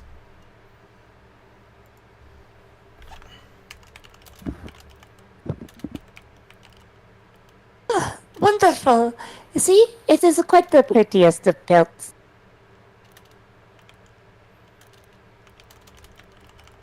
And there's still plenty more on this thing? Yes. Okay, I'll get more in the morning. I need a rest. Good. You should rest. Before you go, seem... Yes? says Beaver as he waddles up, holding up an axe. Take it. You've earned it. Oh yeah, we had an axe. Hey, Altera. He passes the axe over to you, Atara, of all people. You look so ferocious, like a little Viking. Out of curiosity, Huh? how big is this axe compared to me? Out of curiosity. It's not that big. It's the size of a standard battle axe. However, you do know that Beaver said it was passed down through his ancestors, and that while they had it, none of them used it because have big fuck off teeth. Yeah, the founder of this logging camp, or part of this beaver clan, may not have actually been a beaver. However, it is a +1. It is a +1 battle axe, and Hugh has a very specific ability. Whenever you are attacking a plant creature or an object made of wood, the axe deals its maximum damage. No rose. Just damage. Yep. I don't think that'd be the best thing to be thrown, so yes, I will gladly hold on to that. Good. I mean, Tyrador The color can suits use your other feathers. melee weapons. But Yes, whatever. but the Theodore has also immediately said it will throw. I mean, fair point. I mean, it doesn't have the thrown property, but why not? It could have thrown property. Just throw hard enough. I mean, Exactly. If you throw hard enough, they get hurt. Look, It's I wonderful. can handle this way and hold it like this. Perfect. See? Carpenter can help. Well, if you are done with the creature, I will try to get dinner. And I would like to do the cooking utensils, plus survival, or however we're rolling that. to gather food off of this creature, we would do wisdom, because survival is a wisdom-based check. Yep. You So- said battle axe +1? You should be able to type in Hugh in the compendium. Oh, it actually is a... Yeah, it's from the Lost Mine of Phandelver. Oh, that makes life so much easier. Yeah, that kind of does. So it's wisdom, cooked utensils, and then do I get any bonus for using? Survival. But I think it's advantage if you have 2 skills, but So I'll have to pull up that Xanthar's page for you. yeah. Ultimately speaking, you will get enough rations for. How long do you want to devote to this process? I guess is a better question. She won't spend too long, and I think she'll be mighty generous with her cuts, like sharing it with the townsfolk and stuff. This is their prize too, as far as she's concerned. the townfolk are definitely taking part of it. Yeah, whatever they need or want, she is happy to help. Alright. Meredith feels like a hero right now. She's kind of happy to do that.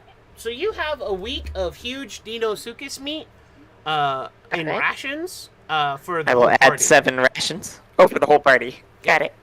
Fuck. So technically it's 20, it's, more than that. Yeah. However, it's actually at this point that the sleeping guard emerges from the tap house. And you notice he's still asleep. Kind of. Okay. He's asleep in the sense that his eyes aren't open, but his body is animate and moving. And Okay. he walks up, and you see that the amulet around his neck is glowing brightly, and his beak begins to move as a voice echoes from his throat. You have done the nest a service, adventurers. You have protected our property and seen to it that our property is going to be more efficient. The nest recognizes this as a great feat and a great boon. Consider yourselves free to move about the isle as you see fit. And consider yourselves appreciated by the nest. In exchange, you will be granted one of Auria's gift, the nest knows. But the Emperor of Talons and Sky deems it appropriate. Pick your gift in whatever town you happen upon in the Isles. Just make sure that the slave speaker notes your choice. And with that, the voice stops, and the guard just jerks awake. Huh? Ah! I'm just gonna point at the guard. Is he a warlock? You see that Mr. Beaver just shake his head. It's the amulet. It allows certain peoples to communicate through them. First, I get you. Pretty much. I hate to be pedantic, but Is that one a piece or otherwise?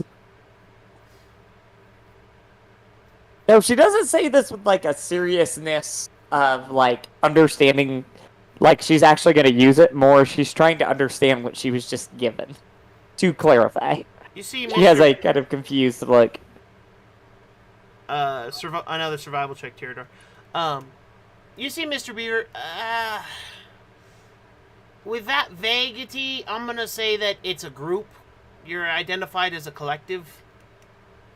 thank you for your clarification. I want to understand the terrible thing. You're still getting help from me, so you should roll that at advantage. Yes.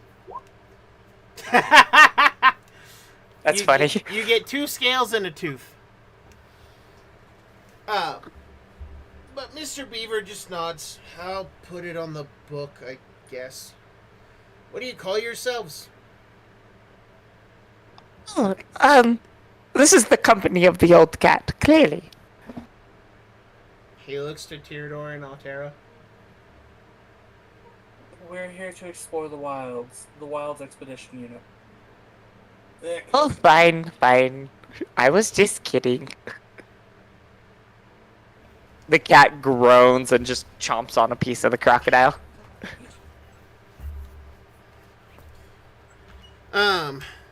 You see Mr. Beaver just nod his head. All right, I will.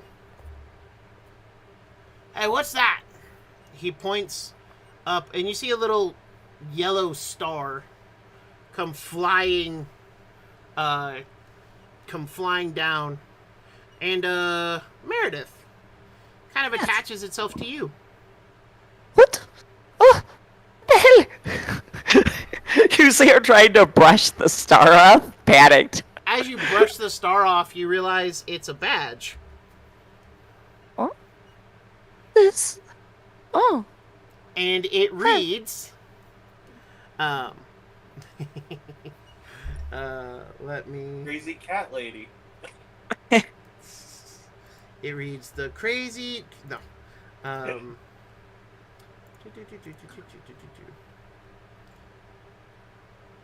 Um. It reads the WEC, the Wildlands Exploration Company. Oh. Huh. Pretty. I wonder who heard us. We're being watched. Now. She looks suspiciously at Mr. Beaver and everybody else. Yeah. Mr. Beaver like holds up his hands. I do nothing. I'm not accusing you. His reaction. It's Bye. best. But he just nods and reaches into. Again, you're not sure where he's reaching. He has no pockets, but he pulls out a book that is too big to fit in a pocket. And I'm actually imagining that he's got like a pocketbook under his tail. But he reaches back, pulls out a book that is too big for a pocket and a charcoal pencil. And he simply writes WEC owed one worker. He puts very clearly not. In fact, as you look over his shoulder and just kind of look down because you're all much taller than him, you can actually see that he's never put the word slave anywhere. He has put worker, he has put servant, he has put logger. He has never used the word slave. What is this? The South right after we abolish slavery? No, Nope. we didn't really abolish anything.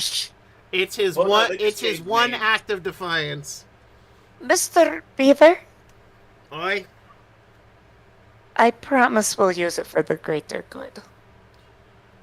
Well, to be honest with you, even traveling with a bunch of adventurers facing certain death and destruction is better than staying here. Mr. Beaver, Oi. I'm sorry for your situation, but I'm glad to help. Oi. We'll make do. We always do. Yes. And besides, some of us, this is all we know. We were born here. Our parents were born here. And he just shakes his head. But anyway. Oh! Rocky Adale gave me this to give to you on his way out of town. Aw, I guess he had to keep moving. Not more, no. The townsfolk have fallen upon this pretty quickly. However, he does hand you a map. A completed map of the Slave Isle. Allow me to... Wonderful. Oh. No. Turn off the fuck.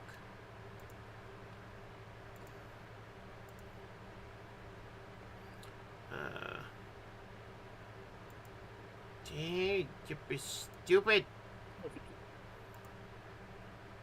I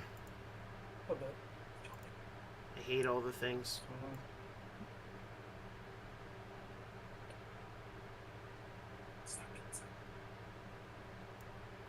Huzzah. However, his map also has labels. This is the logging camp. This is... Thank you. This is Blackbird Village. This is the quarry. Damn it. And Ferry is so small it doesn't have an official icon on the map, but it is right there. This is the Inland Slave Sea. the tall timbers, the small timbers, the rich mines, the south jungle, and then these are the north hills. And this is the north jungle. And this is called the Nest Protectors Range.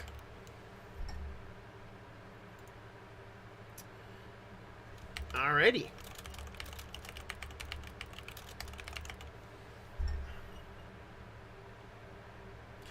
You also notice one other place. And it's simply listed, quite simply, home. He has marked out where his house is. I can tell. Like, very nice of you. It is here. Can everybody see the map? Yep. Yeah. Fantastic. But the map is very beautiful, very detailed, and now shows you everything that you need, as well as the official roadways. Which there are only 2 official roadways right now, and they basically connect these 3 towns. Oh boy. The other roadway is the one that you guys are trying to basically reconnect, and that one leads you off in this direction. We're heading towards mountain or away from mountain? Towards. Okay.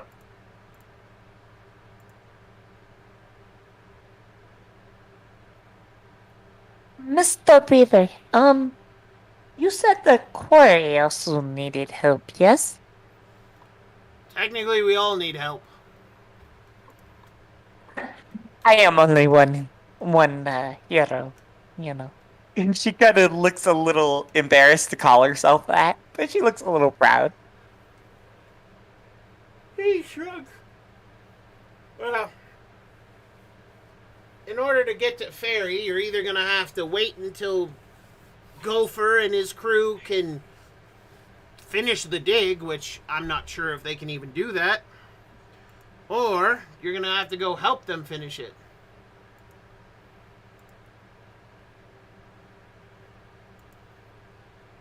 As Crolot is just bopping to music. I In am his quite own strong. Music just in head. And so is Tyriador. He actually didn't get eaten by that thing. Strong, yes. Eaten twice. We were tasted. And with that, she's going to look over at Theodore, lean over, and nip at his arm. There you go. I am not cooked. How does the bull man taste? How does the bull man taste? Like mud. Little clove. Oh shit, my box of cloves! I run off into the woods, going back to where we came. Oh, So I that's get my funny. Box of cloves from the riverside. Yeah, you can find it. It's right where you left it. Meredith needs her. I don't know, that's Technically, I need my war pick too, but. You said you picked it up. Oh, did I? Yeah. Yeah, you did. Yeah, you said. Oh. See, I don't even remember being thorough sometimes. You're right. But Beaver just kind of looks. I mean, if you go help Quarry, who knows? You might be able to help them out of a jam. I hear there's something going on in the mines, but I don't know what. But their quota is down, and well, he looks at the guard who is slowly walking away. Let's just say that the nest doesn't understand quota mishaps. So what do you say, Altara? Do we go find our quarry at the quarry? Tara's gonna look down at the map and using one of her fingers, she's going to draw on it. I mean, if we were to take the time, we could set up a pathway. As she runs her finger across through the small timbers. Let me know when I run back. You actually see Mr. Beaver, like, nod his head. Aye, if you carved out a trail, then my boys and I, and also the quarry, could link the two towns directly. I mean, that would be helpful. With a bit of a smile as Tara is gonna lift Hugh up a bit. Well, you just gave me the perfect tool. Ha! Hail, Atala, the lumberjack, an honorary beaver owl.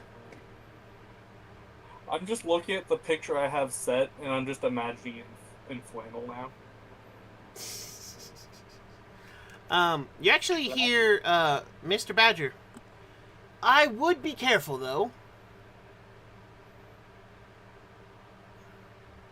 Um, Yes, there is a small, very small, tribe of, frogs, or rather, we would know them as, well, actually, Hello? you're from here, Totanites. hold Totanites, Good Autera, are an offshoot of bullywugs. They are more intelligent. They are also more refined, but even more territorial. Well, we'll have to make sure to go around their camps then. Well, there's only the one. We could make friends. Honestly, the most dangerous part of the small timbers is all the large lizard-like creatures that still inhabit it. Thankfully, they're significantly smaller than some of the predators in the tall timbers, but no less dangerous. I Well, there's nothing mean, can't we are handle after dangerous. This. Oh yes, I'm very sure. I'm just stating and giving you warning. That is what I I do. appreciate it. And, I will give it the moment to give more warning, but, I must talk to, Mrs. Beaver. The cat is very hungry, and he is very angry with me. Mr. Beaver gestures to a location right that way. It's about this time that you return, Teodor. Got back as cat's gonna go and see Miss. Okay. Oh, question. You said -5? Say again. You said mine was 5? To Mr. Beaver. The quarry is, well, if you're gonna cut through the small timbers, about 4 days. As You- Theodore does show up, I will point out the line while I for it to make any pathway there. Long time for supplies. How often do you get metals? Well, we haven't gotten any medals for a while. Would you like to buy some metals? I don't have much in the way of coin to offer. I can trade. Barter. He thinks for a bit. I have wood that can be used for weapons, arrows, or tables, or other implements. Mostly tools, though. Or, and he kind of looks at the loggers. Other commodities. Oh. Meredith's hand shooting up. Very excitedly looking at you, Terador. You walked off to Mrs. Beaver. Oh, I'm already out. I Yeah. thought I was still here. No, as you left the scene, Terador arrived. Okay, at the never scene. mind. I apologize. You're all good. I thought, as we were discussing good. it. But Teodor, he can offer you wood that can be used to make weapons or tools, or he can offer you slaves. I will take people. All right. How much metal you have? Okay. What type of metal do you need? I have. One sec. Pulls up. I have a pound of silver, a pound of copper, and a pound of iron, and also Let's see. 4 pounds of gold. The iron and the copper are more useful. I can offer you 1 able-bodied or 2 young. The able-bodied one will help us clear the way, so we could get the path laid out quicker. Yes. What Feather said. What fucking state I love it. He nods. I will have them meet you at your rooms in the morning. He says, kind of looking at you suspiciously. Oh, do you have can I give you gold to supply them for trip? Basics. Full weight. Oh yeah. Shouldn't be hard. We can outfit them. Considering all the food you got, just consider that a parting gift. Okay. Thank you. And he nods. You can clearly see that part of him is upset that you took a person, because he probably doesn't understand what you intend to do. But he kind of walks away, and you can see him consulting his book, muttering about able body loggers. Was it iron and copper? Yes. Yeah, the iron and the copper.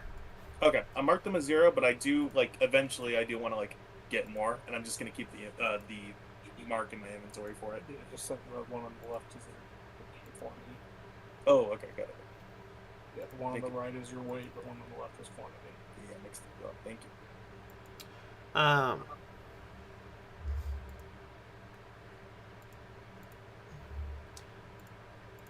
you. As Mr. Beaver has walked away, Mr. Badger is there, and he kind of looks around. Are you really planning to just buy somebody? Well, it's more so we need the help to clear the way. We don't really have much use for anyone to keep. And I would like to know if there's something we could sign to give them their freedom after they help us reach the court. Oh, well, technically, yeah. Looking very judgmentally over at the Badger, and can I use insight while he answers? Yeah. Thank you. I'm gonna suck at this, but Fucking shifty Badger. asking questions where questions should not be asked. Him and his fucking mushrooms. Yeah. I'm just suspicious he's asking questions, but I'm thinking it's for the wrong reason. He kind of... You're showing your stripes. You're not Badger stripes. He actually nods. You've never bought a slave from the nest before, have you? No, we haven't. I've just been free my entire time, and I have yet to have any need to acquire help. Oh. Illegal where I'm from. What's it like where you're from? He says Well, with clear awe and desire and hope. Better than here. But it has its own problems. He nods. Own troubles. But you get to make your troubles. He nods. Boy, does Where that freedom sound is like nice? It isn't always free. Different type, Well, but better. well, so if you're looking to free, he kind of looks around again. So, when you've purchased one of us, you will be given a contract. The contract basically states that you are in possession of X property for however long, or for in perpetuity, and that you are the sole owner and controller of X property. If at any point in time you wanted to free said property, you would simply have to burn the contract. Once you burn the contract, the mark will be erased, and the person will be free. How does one become slave in first place? Everyone is born a slave here. Well, yes and no. Come. Let's have this conversation in the rooms. He says as he walks you back to the post. As he brings you inside, he locks the door and is like looking around, and you see he taps the beaver emblem like 3 times. The emblem of Beaver, the deity. He taps it 3 times. All right. Well, okay. Let me put it to you this way. When the nest was first created, they had great aerial superiority. The nest was started by a group of you would know them as well, they're like Altera, but more pure owl. We call them avians. From the Elderwood. They were mostly made of the hunters and, of course, the protectors. The Strieg and the raptors, of course. And also other smaller sects of avian kind. At any rate, when they discovered magic and started to unify themselves, they created what are known as the bird folk, like you, Altera. And he gestures at you. Anyway, so when they created the bird folk, they decided that there would be a caste system. Unfortunately, the pure avians didn't last very long, and the bird folk turned on the avians.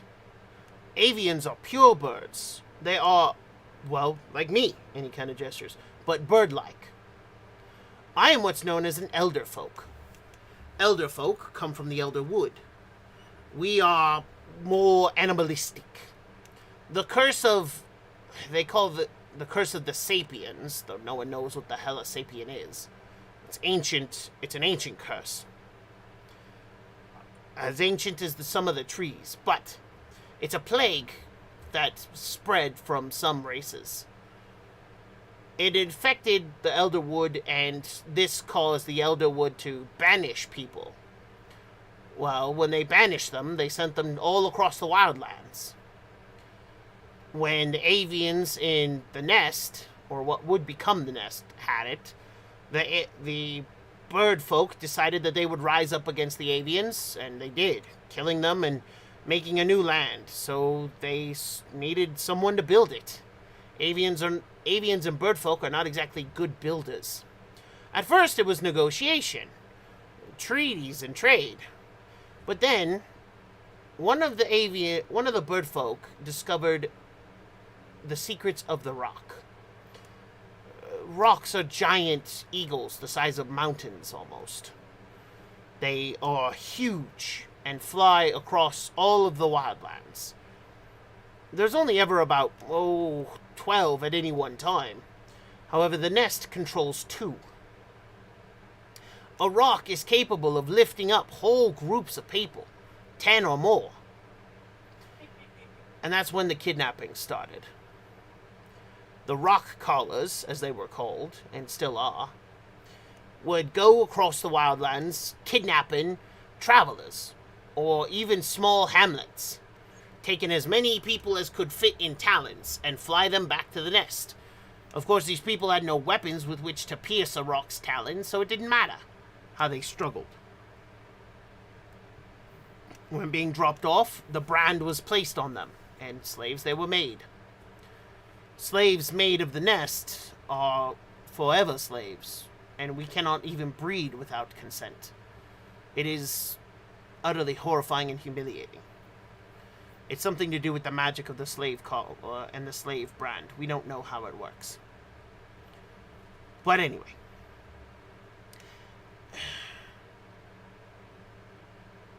There are still kidnappings. Kidnappings still happen every year. And every year we get fresh conscripts, we call them. They're dropped off at ferry, and sent inland. It's monstrous. But we can't do anything. The slave brands literally keep us from harming any official of the nest. We can harm the gods. We can harm certain people. But any official who has what's called master's brace, any kind of does a quick sketch.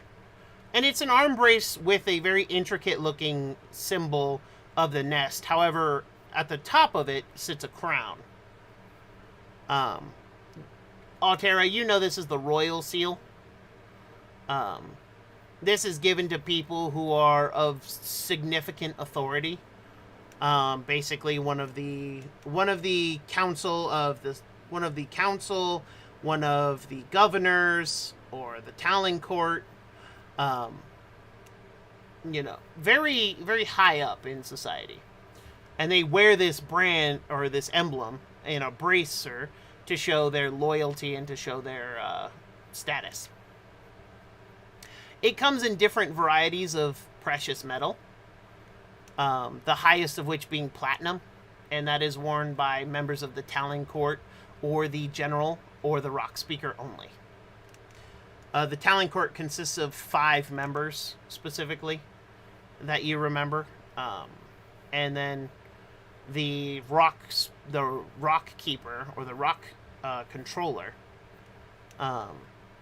as he is called, is all on his own and reports only to the Emperor and Empress. Whereas the General, he also reports directly to the Emperor. Ultimately speaking, very few people have this top one. But apparently, the slave brand keeps anyone wearing it from attacking anyone with this bracer. However, you notice that none of the slave speakers have it, and none of the guards you've seen have it. Not even the paladin who was in Blackbird Village, the Leonin. Not even he had one. No one's gonna have them except for those like me. Those that are more avian. Aye. Only those who live in the capital are likely to ever have one. Anyway.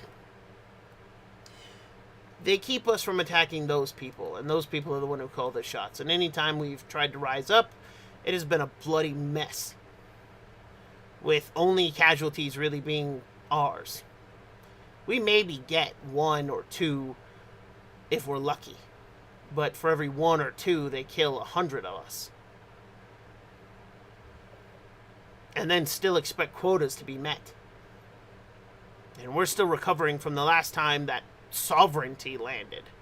The quarry is only 1/4 of the size that it used to be, and is expected to do 100% of the labor that it was expected of when it was a full-size settlement. The only reason the logging camp is as big as it is because technically beavers, chipmunks, and badgers are easier to catch. Some of us aren't first generation. Well, some of us are first generation. I know I am. I know Mr. and Mrs. Beaver are. The chipmunk boys, the 5 or 6 chipmunks we have, they're second generation. They were pulled from other colonies. T.R. Chula, he's weird. He's here by choice. He volunteered. He doesn't have a mark on him. At least not really. We don't know why he came here, but he's here. Some people want freedom. Some people want freedom from the crushing weight of having freedom. Some people want to escape something. We're all pretty sure he killed a bunch of people, because he's pretty quick to violence. Not only that, but you should have met him when he first came here, wearing those weird clothes. He also had these weird things that spit metal and fire. They were taken pretty quickly when he got here. Nest officials said they needed them for the greater good of the nest. They don't know what they were, but he seems pretty mad that they took them. Anyway. been a right shit show. But it is what it is. Can't do much about it. Anyway, if you want to free one of us, you have to purchase us and then burn the contract. Once you burn it with your own hand, then the person's free.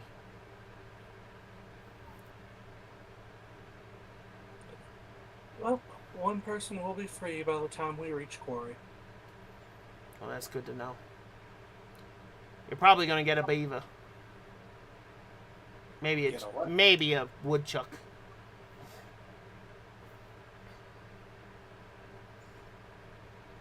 With that, Meredith and the old cat, you've arrived at the beaver's house. And Mrs. Beaver is actually outside cooking. You see her cooking over a stove that is made of stone but is surrounded by wood. It's pretty much a little outdoor kitchen, and she's busy cooking away. You see she's got 5 little fish on skewers cooking over the grill. You can hear it sizzling and crackling. Hello. I apologize. The old cat is so very, very impatient, and you do not need to cook for me. I will be fine. And she's going to come over. Actually, you know what? She's the type to help. So as you go to help, Mrs. Beaver smacks you with her tail, and it actually It actually hurts a lot. And what the heck? No. Let me, dearie, let me. After all, you're honored guests and heroes of the town. It is the least I could do to cook for such honored guests.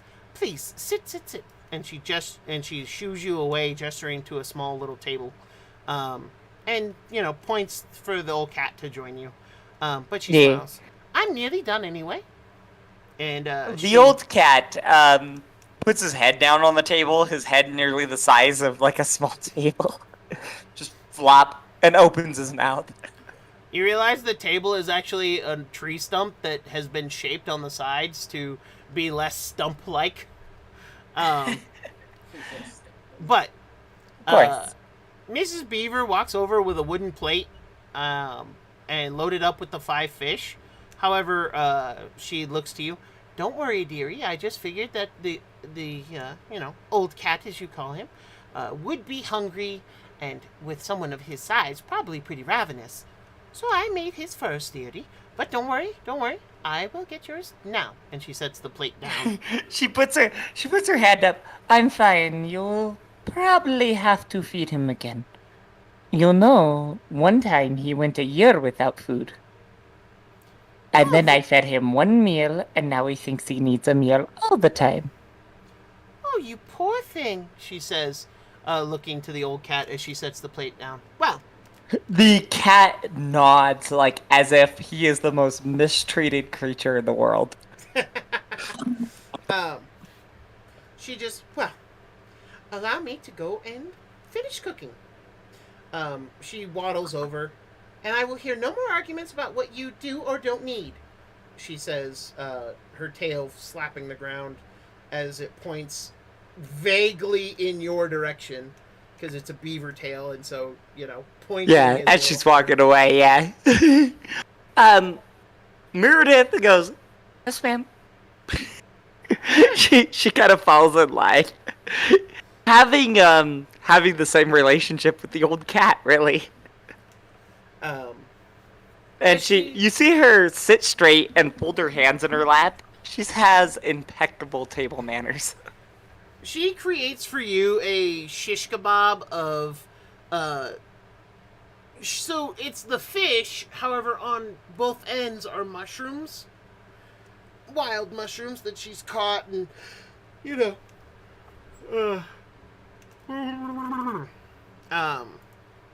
Wait, she caught wild mushrooms instead of gathering them? That's impressive. Yep. I've never seen a mushroom run. Shut up. I mean, some of them have it coming, man. I mean, if an onion can cry weaponized tears at you, then I mean, shut up. You literally met a mushroom god in Simbaroom. I mean, anything's that's outside, true. Also, how dare you insult Chromagill like that? He is a proud mushroom. And for those of you who don't know who Chromagill is, go educate yourself. Look for Team 4-star. And everything should be either hungry or dead. That seems fair. Chromagill isn't like my favorite character that came out of TFS at the table. Eloy is a close second, though. But anyway, I digress. As she finishes cooking up her dish for you, you can actually see Mr. Badger come waddling back up, and he just sighs. Hey, Mother. Oh, are you all right? Yes, I'm just a little confused. About what? He kind of looks at you, Meredith, and then... Meredith looks equally confused. Are you alright? I mean, this should be a happy moment. What have we done? She immediately assumes it's her. Not the cat, not anybody else. Her, specifically. And you see her reach up, kind of subconsciously, to one of her ruined wings. I will leave. And she immediately, tries to get away from the situation. There is baggage here. Mrs. Beaver slaps her tail on the ground. You will sit and eat. I have gone through all that trouble to cook for you. You will eat it. Oh, yes, ma'am. Meredith, sitting perfectly straight, puts her hand in her lap. You actually see Mr. Beaver just kind of smile and shake his head. No. It's nothing you've done. Not you specifically, but they're taking up the nest on the offer. Oh. Who are they taking? That's up to me. They said they wanted someone able-bodied to help clear lumber between here and the quarry, which won't be hard, considering, the weapon that they get, the weapon they have, but I'm a little surprised. Well, I am too, says Meredith. They're pretty pissed. She looks at her husband and pats his shoulder.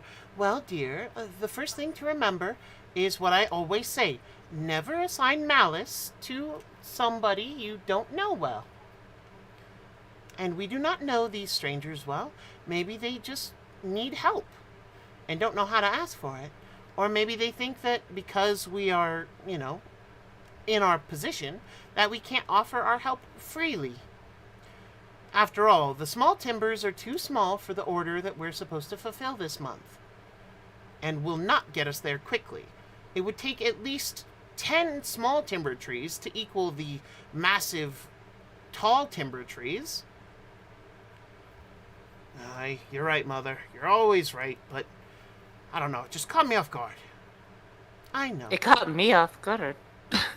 So Meredith points at the chair, any chair or anything next to her, and invites both to kind of sit down. She looks really distraught over this change of events. Mr. Beaver sits, but Mrs. Beaver is bustling about cooking another plate for not only the old cat, but one plate for her, husband. So the old cat, I'm imagining, has just eaten the first order, just thrown into his mouth, and he's eaten the whole set, and he's just kept his mouth open. So his head is literally in the middle of the table as we're talking. Yep. Mr. Beaver, I apologize for my companions. I think that they have good intentions in mind. Well, you would know them better than I would, so I'll take you at your word. At least I hope so. I will not travel with them if this is malcontent. But I believe that they think that this is the way to go to do the greater good. If we can help free one of your kind. Does that sound... she's just saying it doesn't sound fair, or does it sound... He nods his head. I can't tell you what to do with one of your, No, but I'm asking ethically, what do you believe? It certainly put my mind at ease if that's the true intent. I believe that to be the intent. At least at the end of it. We do really need the help, and it's only a fair trade. I hate to say it, that despite all my heroics, we are mercenary at heart.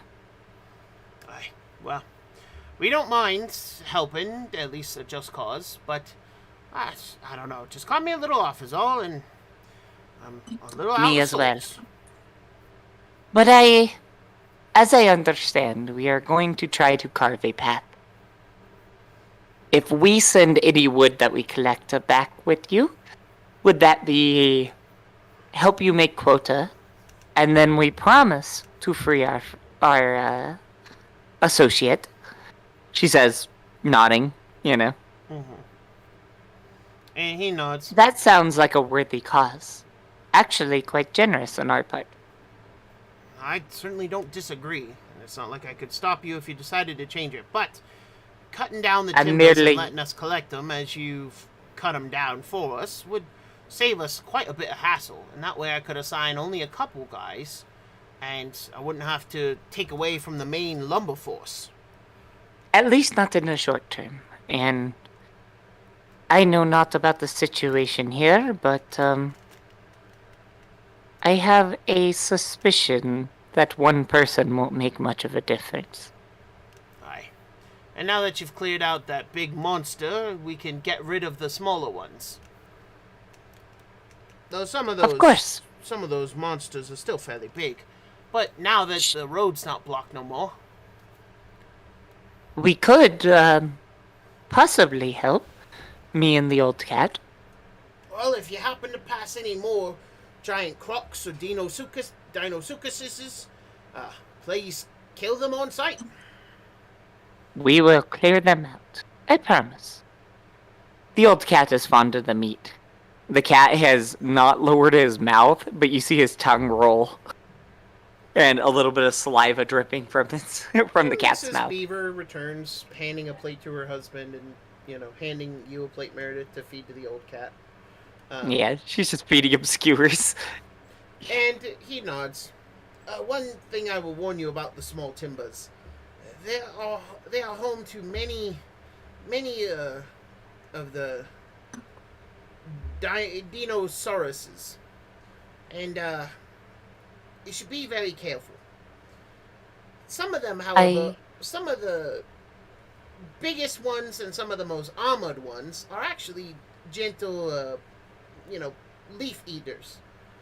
It's the sharp-teethed ones you gotta watch out for. Oh, that is strange. So same creature, two different diet? Well, the dinosauruses come in all kinds of shapes, sizes, and types. It's kind of like owls. You know owls, yeah? Yeah, Altera is owl. Well, yeah, but so there's lots of people like Altera, but they're all very different.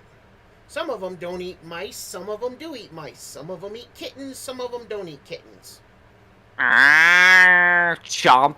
And there's like a bite as you hear a cracking of a plate as the cat just wants to avoid this subject completely, having almost just been eaten himself. He nods. Yeah, like I said. But anyway. Bad conversation. But anyway, it's like that. So a lot of things are covered under the scope of the dinosauruses, but, they're not all the same like. The cat has a question. He looks at the cat. The cat hasn't, done anything and just the mouth is still open, expecting more and more food. And, Meredith looks over, translating this, whatever's going on between them. Speaking of kittens, when is your kittens? He asked. You see Mr. and Mrs. Beaver kind of look at each other. We ain't been granted permission to have any children. And she looks a little put off by this, and the cat, you see him close his mouth and look over and stare at Mr. Beaver, like eye to eye.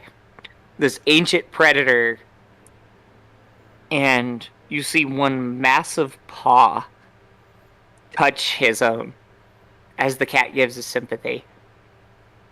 The cat says, "Live to breed, live to survive. No kittens, no survive." Monsters of bird, monsters of meat. Mr. Beaver nods his head. Hi. See, the problem is that most of us aren't slaves of the crown. If we were property of the crown, then we could have at least 3 children a year, and they would be considered citizens. The problem is that here in the logging camp and in the quarry, we're properties of a company. Technically, we're properties of the Nest Logging and Timber Company, which is a private entity. So it is up to their individual rules. So, right, the company decides who can have children and when.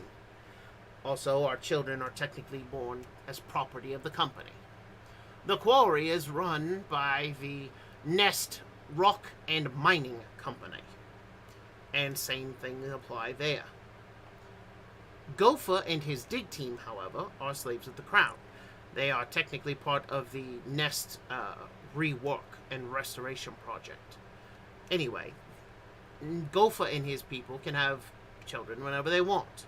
Citizens of Blackbird Village are also technically citizens of Nest, and thus, well, or slaves of the crown, and thus can have children at will.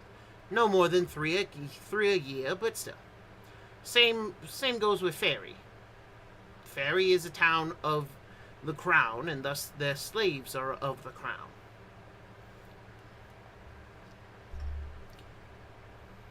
I do not understand on my personal end. But the old cat, he hates you. Not you personally, but the existence of you, if that makes any sense. I think I know your situation should not exist. I certainly agree. And so do many of us. But it is what we've got right now. I see. Technically. I have a question, Mr. Beaver. Aye?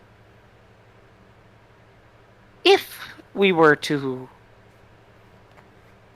seek help to change your situation, clearly the sovereignty might have the tools. But what of other places? I know nothing of these lands. There's only 2 places that I think could even think about helping. There's the Elderwood, which is a long way off. But it would help. The other is called... What was it called? Mother, what was it called? Oh, you're thinking of the Free Skies Republic. That's the one. The Free Skies Republic is a small land. It controls a few islands here around the Wildlands. However, they used to belong to the Nest. There is one actually not too far from the Elderwood, or at least the lands of the Elderwood. It's actually just on the edge of the Bay of Undeath, past the bottom of the Scaled Desert. I see. The other island they control is further to the north,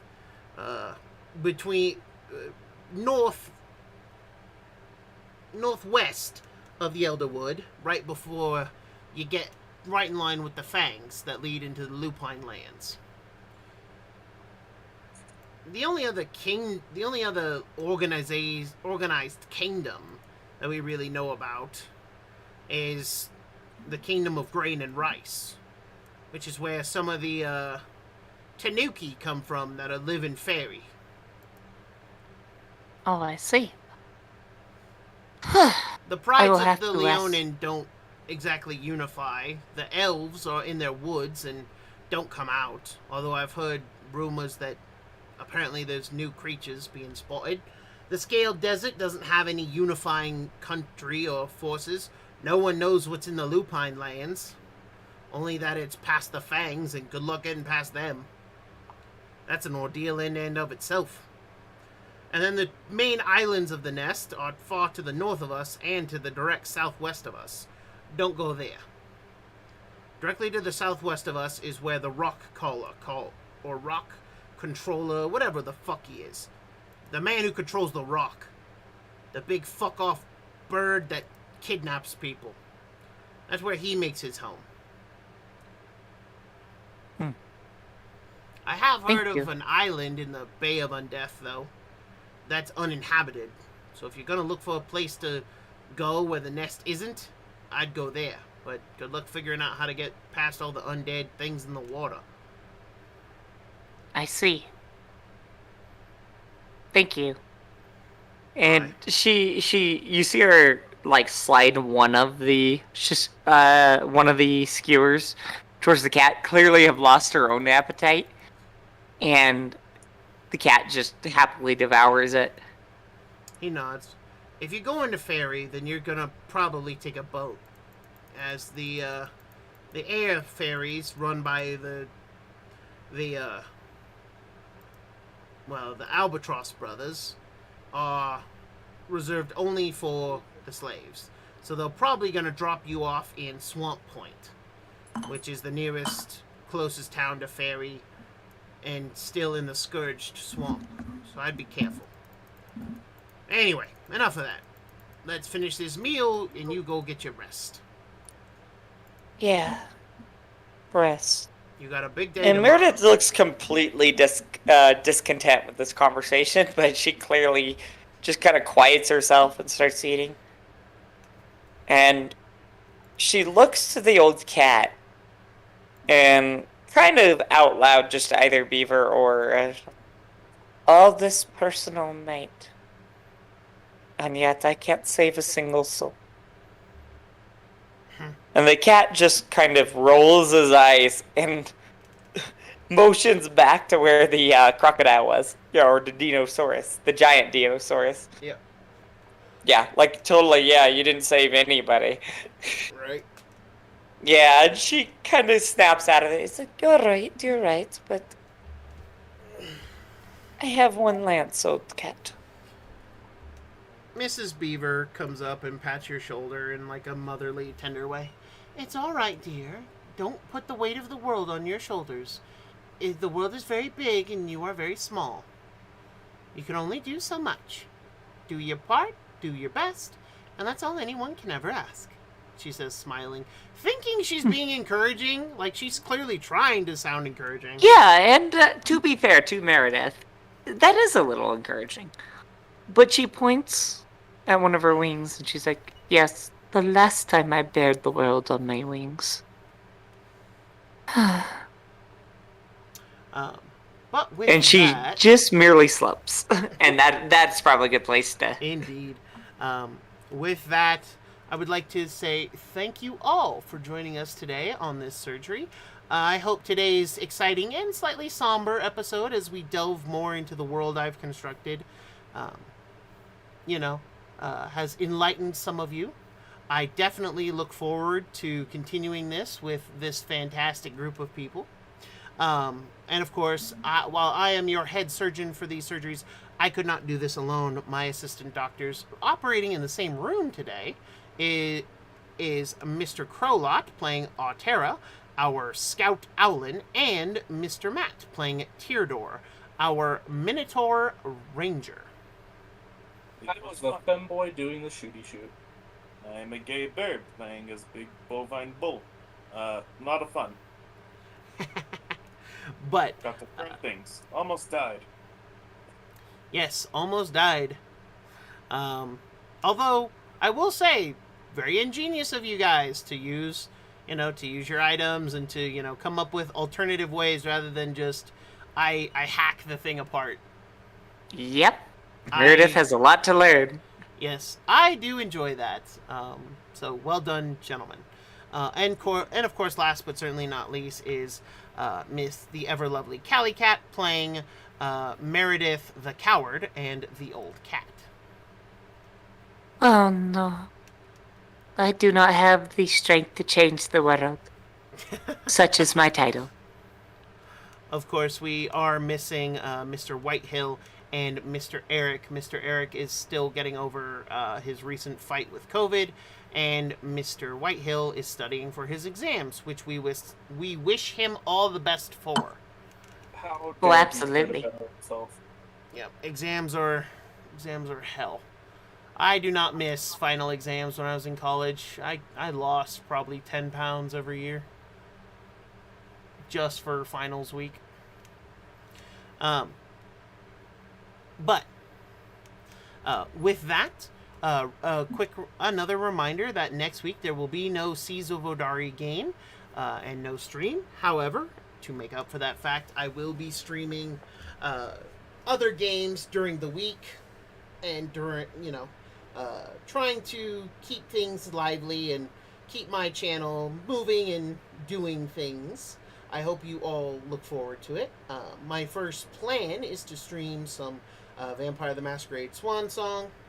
I may also stream some Star Wars The Old Republic.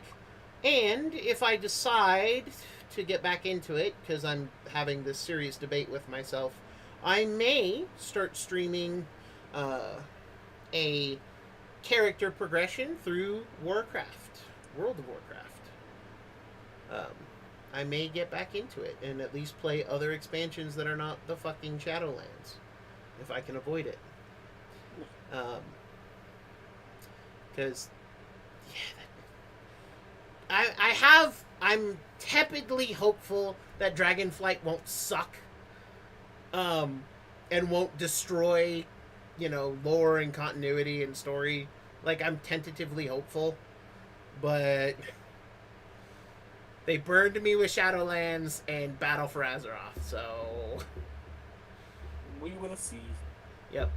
At the very least, I am going to finish collecting the allied races that exist and be done with that. However, I would like to thank you all once more for watching, and we will see you next time here in the operating theater. Until next